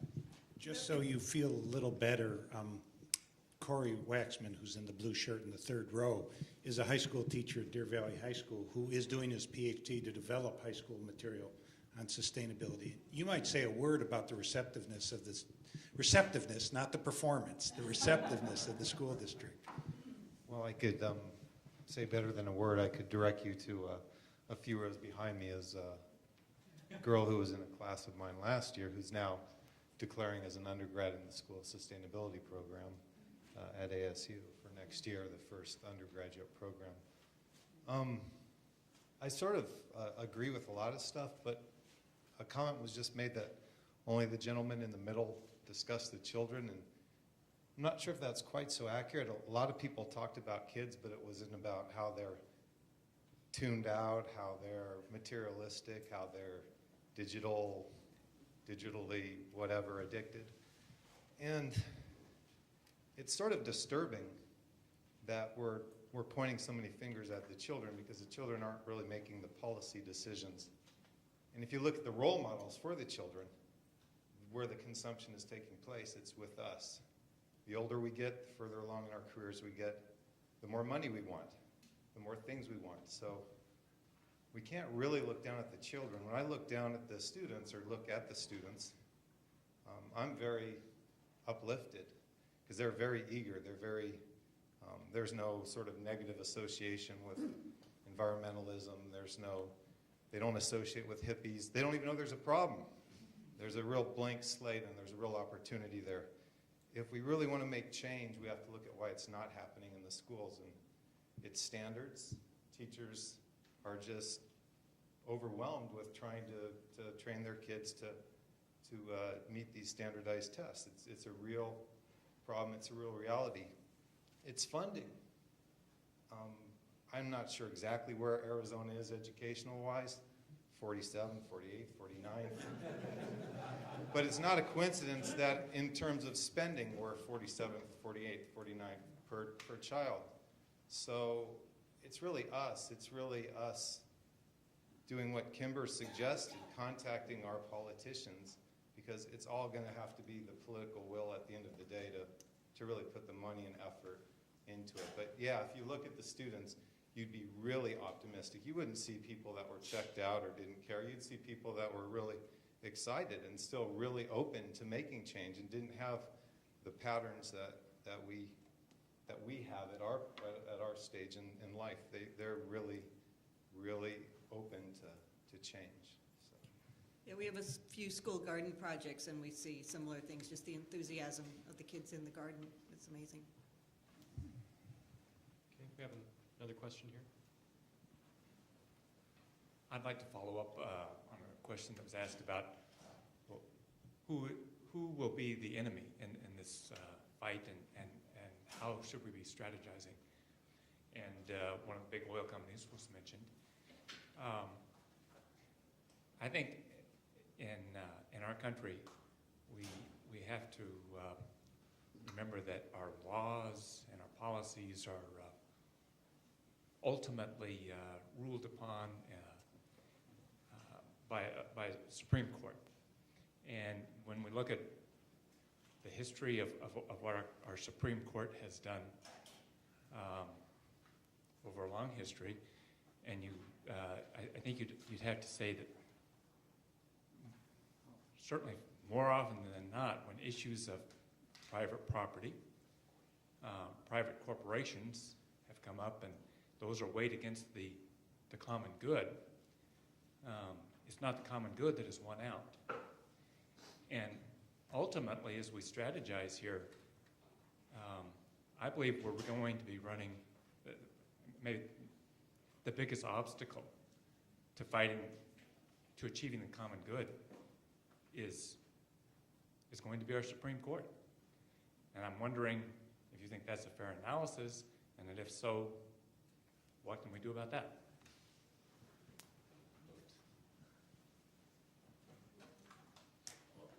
I'll just take a shot at it. I'm not sure that all the responsibility lies with the Supreme Court. I think that we prided ourselves on rugged individualism. I think that makes us somewhat different from Europe. I think private property rights are preeminent. I don't think we have in place an accounting system that allows you to look at the true life cycle cost of public policy decisions and then take responsibility for those outcomes. I agree with you. I think one of the things that is a major enemy is the preeminent right of individuals to excel at risk to community. And I don't think we account for that. I don't think we hold people responsible or accountable for that. And until we have a life cycle accounting system that looks at true consequence and then assigns responsibility where those consequences could be mitigated, I think we're going to continue to go. You know, we're a country of expansionism, okay? We've expanded, okay? Do we expand until we burst? One way of saying that goes to this question, I think, is that all the institutions in our society for the last 100 years have taken economic growth to be the lens through which they looked at the world. All we asked of our economy was, could we make it bigger? And pretty much every public policy question, if the answer to this question is, will it help make the economy bigger, we did it, you know. We have at least two other questions that we need to ask of our economy, okay? And that's really what deep economy was about.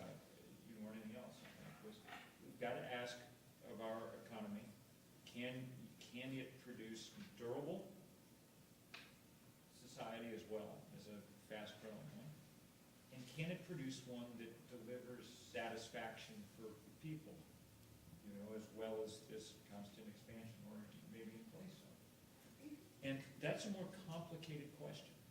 It's not an impossible question, and it's where the avant-garde of economics is now starting to move, Those are the questions that actually are of great interest, I think, to a sort of emerging breed of people who think about these things. And one of the ways to making sure that we get them answered in a good way is the simple act of measuring different things than we measure now. Okay, the only thing we measure with any real interest is the total size of the gross national product, And as your former, your late great Arizona resident Ed Abbey once said, "Boy, is it ever gross." But that's the only thing that we measure. And if we start measuring other things, then we'll start. What you measure is what you work on. So, having kind of quality of life index, and those radicals at The Economist magazine in the last few years have been ranking countries in the Western world by a kind of real attempt to figure out across a wide variety of variables the kind of quality of life. We've got an increasing number of kind of green GDP measurements or green measurements of the economy, which become very striking when you look at them. China's economy is growing with enormous rapidity. I've been over there and written about it a lot, and it's staggering to watch. But they're doing so much environmental damage that most of the academic research now is indicating there may be no real growth happening there at all. And that, the reason that the Supreme Court ends up deciding cases in that way and stuff is largely because of this sort of prevailing, I think, of this prevailing view. It's the same reason that we use phrases when we're talking about like farmland versus development, when we use phrases like highest and best use of the land. And somehow the highest and best use of the land often becomes things that everyone knows isn't actually the highest and best use of the land. It's just the one that happens for the moment to return the most money. Asking more complicated questions of our economy is a very crucial part of this task, I think, one most interesting. And it's why it's so moving to be, in a room full of people who are really starting to ask those questions instead of just, riding on the assumptions that we've ridden on for the last 75 years. Just to dovetail on that, one thing that I heard recently that really helped clarify a lot of the issues that we have specific to Phoenix is someone said to me at the recent Pearl conference, the Phoenix Urban Research Laboratory, he was from Penn State, and he said in passing, the natural antithesis to higher education and deeper thinking is a real estate boom. And suddenly everything snapped into place that we are surrounded by people who are here in the short term, and they're making short-term decisions for all of us. So I would say, for me personally, foes for me and my life's work are people who do not have the long-term best interest for the people here in Phoenix at mind. And we have a lot of them making decisions for the rest of us right now. We have time for a couple of more questions, but I do want to say that Bill will be speaking at Changing Hands Bookstore again tonight about 7 p.m., so you will have an opportunity to catch him there. And his books are for sale in the back of the room here. So. Earlier you talked about the density of development and sustainability, and I live in Northeast Mesa where there's a lot of citrus trees, but I've been really concerned to see these numbers of trees cut in half over the last 20 years. And so I've been seeing the orchard owners, give up their land because it's no longer like an economically wise decision for them to keep in the farming of citrus because the opportunity cost is too great for them to give up. And so they sell their land to developers. So I've been going to a lot of the development meetings and the zoning meetings to try to push for low density residential zoning, because that was like the only thing that we could come up with. We wanted to keep it agricultural zoning, but that was hopeless. And so we were pushing for low density residential with at least 2 rows of citrus on the edges. And so how would you guys remedy the preservation of the citrus character of the land while also practicing sustainable development? It's definitely a challenge here in the Valley. Some of the more enlightened development type approaches that you've talked about are one method where rather than just selling the whole land and having it turned totally over to housing, that some part of it is maintained on an agricultural basis. There are a couple of examples of folks who've done that here in the Valley. Other things that have been done elsewhere that we haven't been on the forefront here are to do some agricultural trusts where the land is purchased and kept on an agricultural basis, similar to other groups that maintain, say, wetlands or other types of things. So there's some possibility that we could do some of those things here.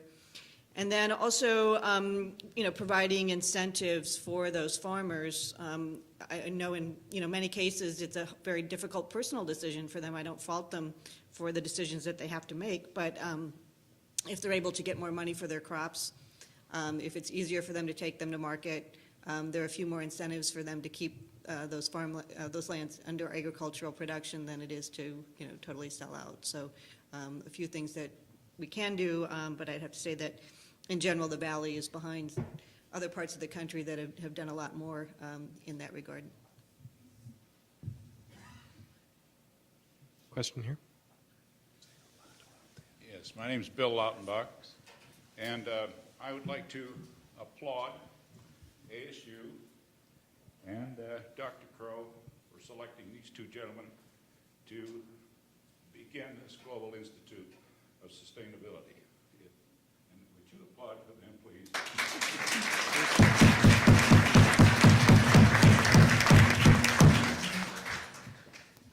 And one of the things that I'd like to know is, in an informal way, Dr. Redman and Dr. Fink, can you kind of give a synopsis of what your mission statement is and how we can help as citizens to push sustainability in the public eye and make some things happen and start changing this infrastructure that controls the world? Go for it. I like the applause better than the question.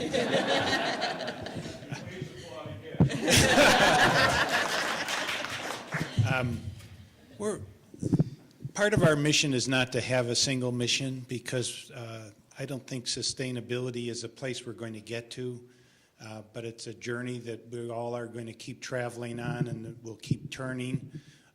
But a key part of what we're after is, I'm going to use an academic word, co-production of knowledge.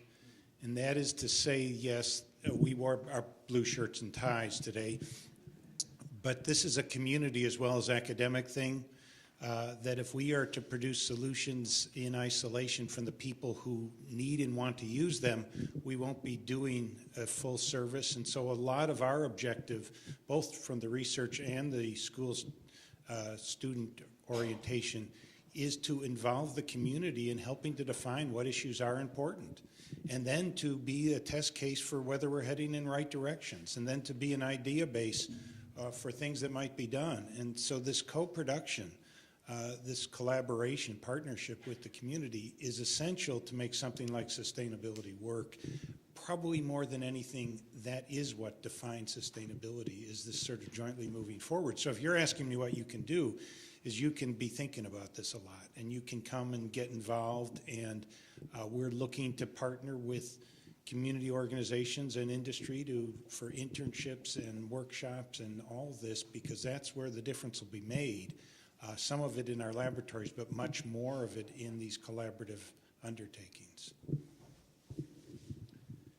The only thing I would add to that is going back to Kimber's point earlier, that for us to be successful in sustainability at ASU, Phoenix and Arizona have to be successful in moving in this particular direction. And that's not going to happen just from the university. We'll do our part, but we really need all of you to be involved with whatever local scale projects you're going to be working on or getting more politically active.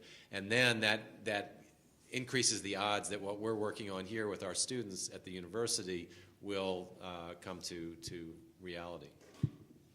We have time for one last question. That's pressure.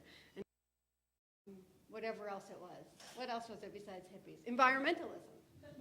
And so this is, but that is what I am trying to understand about the hopefulness. Bill's clearly hopeful, and his latest book is hopeful. Chris is very hopeful, and, but I'm concerned that there is a divorce, that sustainability is even though environmentalism is one ring of the Venn diagram that makes it up, that there seems to be this divorce from the hippies, and I was raised by hippies, so maybe I'm extra concerned, but I'm wondering about that, and these guys have heard this from me before, but when I look at Phoenix, and I live in New York, but I think it doesn't matter how many LEED Platinum buildings you have when the buildings are arranged like this, and that if environmentalism is perceived as being saying no, that shouldn't somebody be saying no?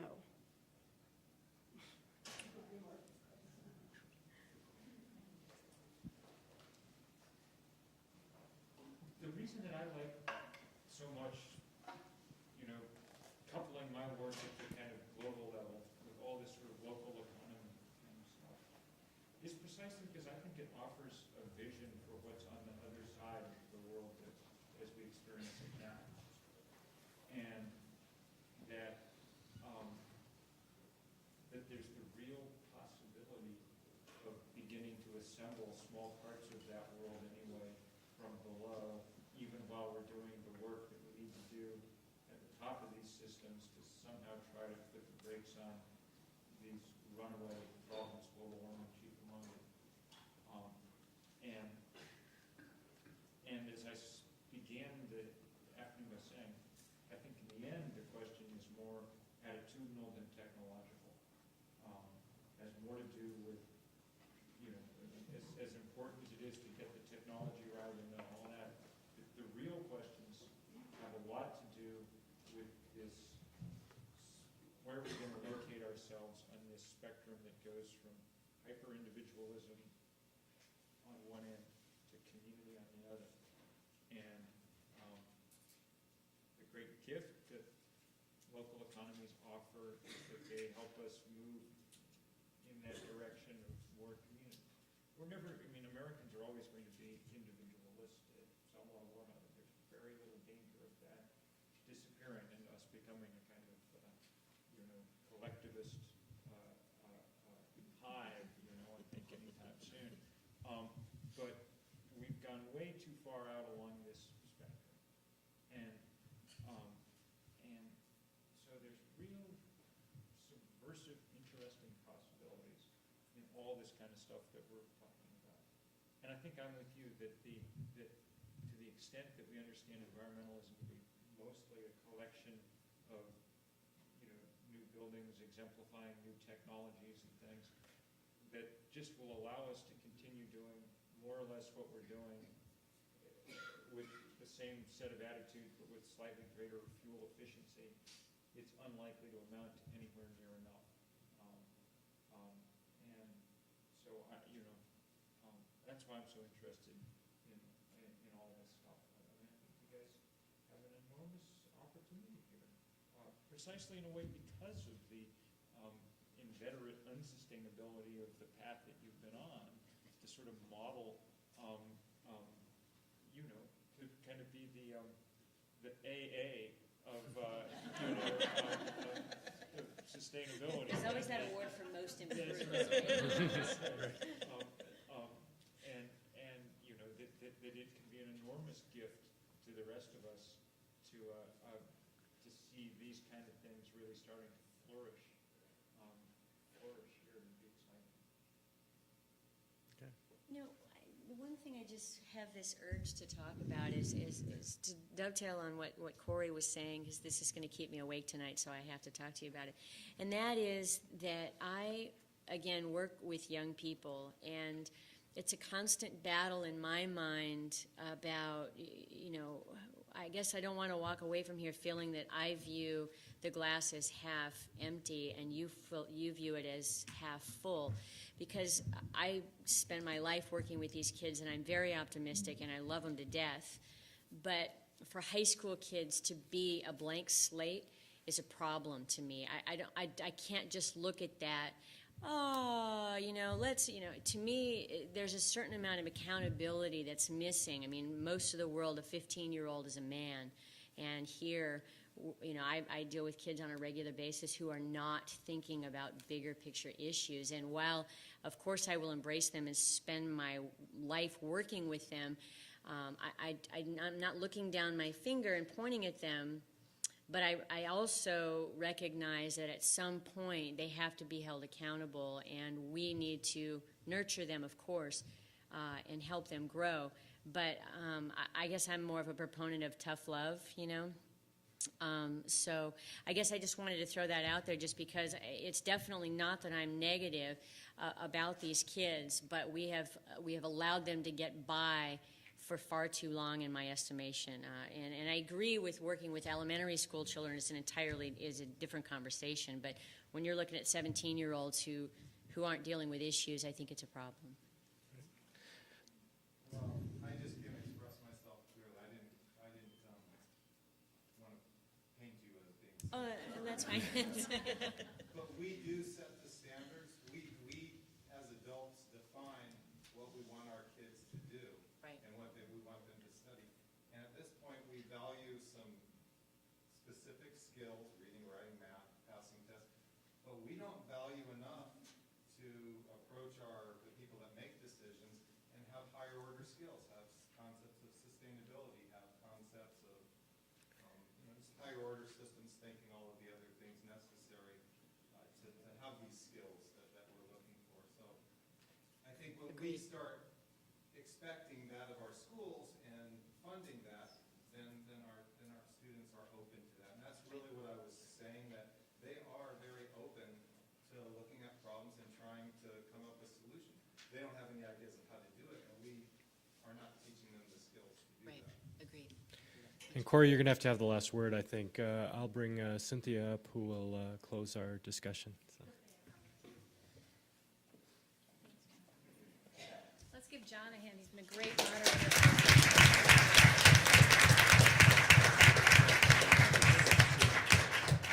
And an audience member asked me to just kind of go through and say who's who one more time. And I do talk fast, so I may have gotten it too fast in the beginning. But I have Kimber Lanning with Local First Arizona, Pamela Hamilton with Edible Phoenix, Jeff Williamson with the Zoo. And pay attention to that Get Outdoors Arizona. We have the coordinator here. Stand up so people wave. Gabby, who's coordinating and Get Outdoors at the Zoo. And so this is a great opportunity to bring your kids, and of course Jeff. And then of course our co-sponsors too at from the ASU School of Sustainability and Global Institute, Professor Redman and also Professor Fink. And then of course Chris. And Chris, I lived in Singapore for 2 years. It was boring. I don't love shopping. It was boring. But one thing Singaporeans are very proud of, and erroneous statistics, like they have the biggest rainforest in the world. They're convinced of it. And I said, well, certainly yes, next to a Burger King. Because, I don't know, they thought that. So it was very interesting. So what next, right? So here we are at this wonderful meeting, talking, space for dialogue, so what next? And I invite you to come here next week, a week from today in the evening. Cindy Holt has been gracious enough to make sure that we had space at the library to talk about deep economy. Okay, you have time now to read the book. You've got time to meet the author. And so what better time to take this week to reflect on what we're learning here in the discussions we're having today and come back together, because what comes next is what we do. And there is an expression, we are the ones we've been waiting for. And our leaders respond to what we have to demand of them. So let's demand a sustainable Phoenix, a sustainable Scottsdale, and so on. As a collective, we can demand these things and figure out a great vision. Because I don't think nobody asked Kimber to create Local First. You know, she stood up and did it. and it's in a brilliant organization, 1,300 strong. So I'd like to thank Lauren Kirby from the ASU School Sustainability. She's somewhere. Thank you, thank you. There's cookies and coffee back there, too. Susan Ludlow also was my connection to ASU, and I want to thank you for keeping this connection going. Cindy Holt, I mentioned. Rod Groff is here, who was very helpful in helping setting things up. And this is being videotaped, which will appear, I think, on the ASU website. So if you want to share this with your friends, this is why we're taping it. So keep the conversation going, and also Changing Hands Bookstores, selling books, and supporting today's events. So we want to thank that. And definitely thank you to Bill Mckibben, who's really brought even more sunshine, how's that, to Phoenix. Thank you.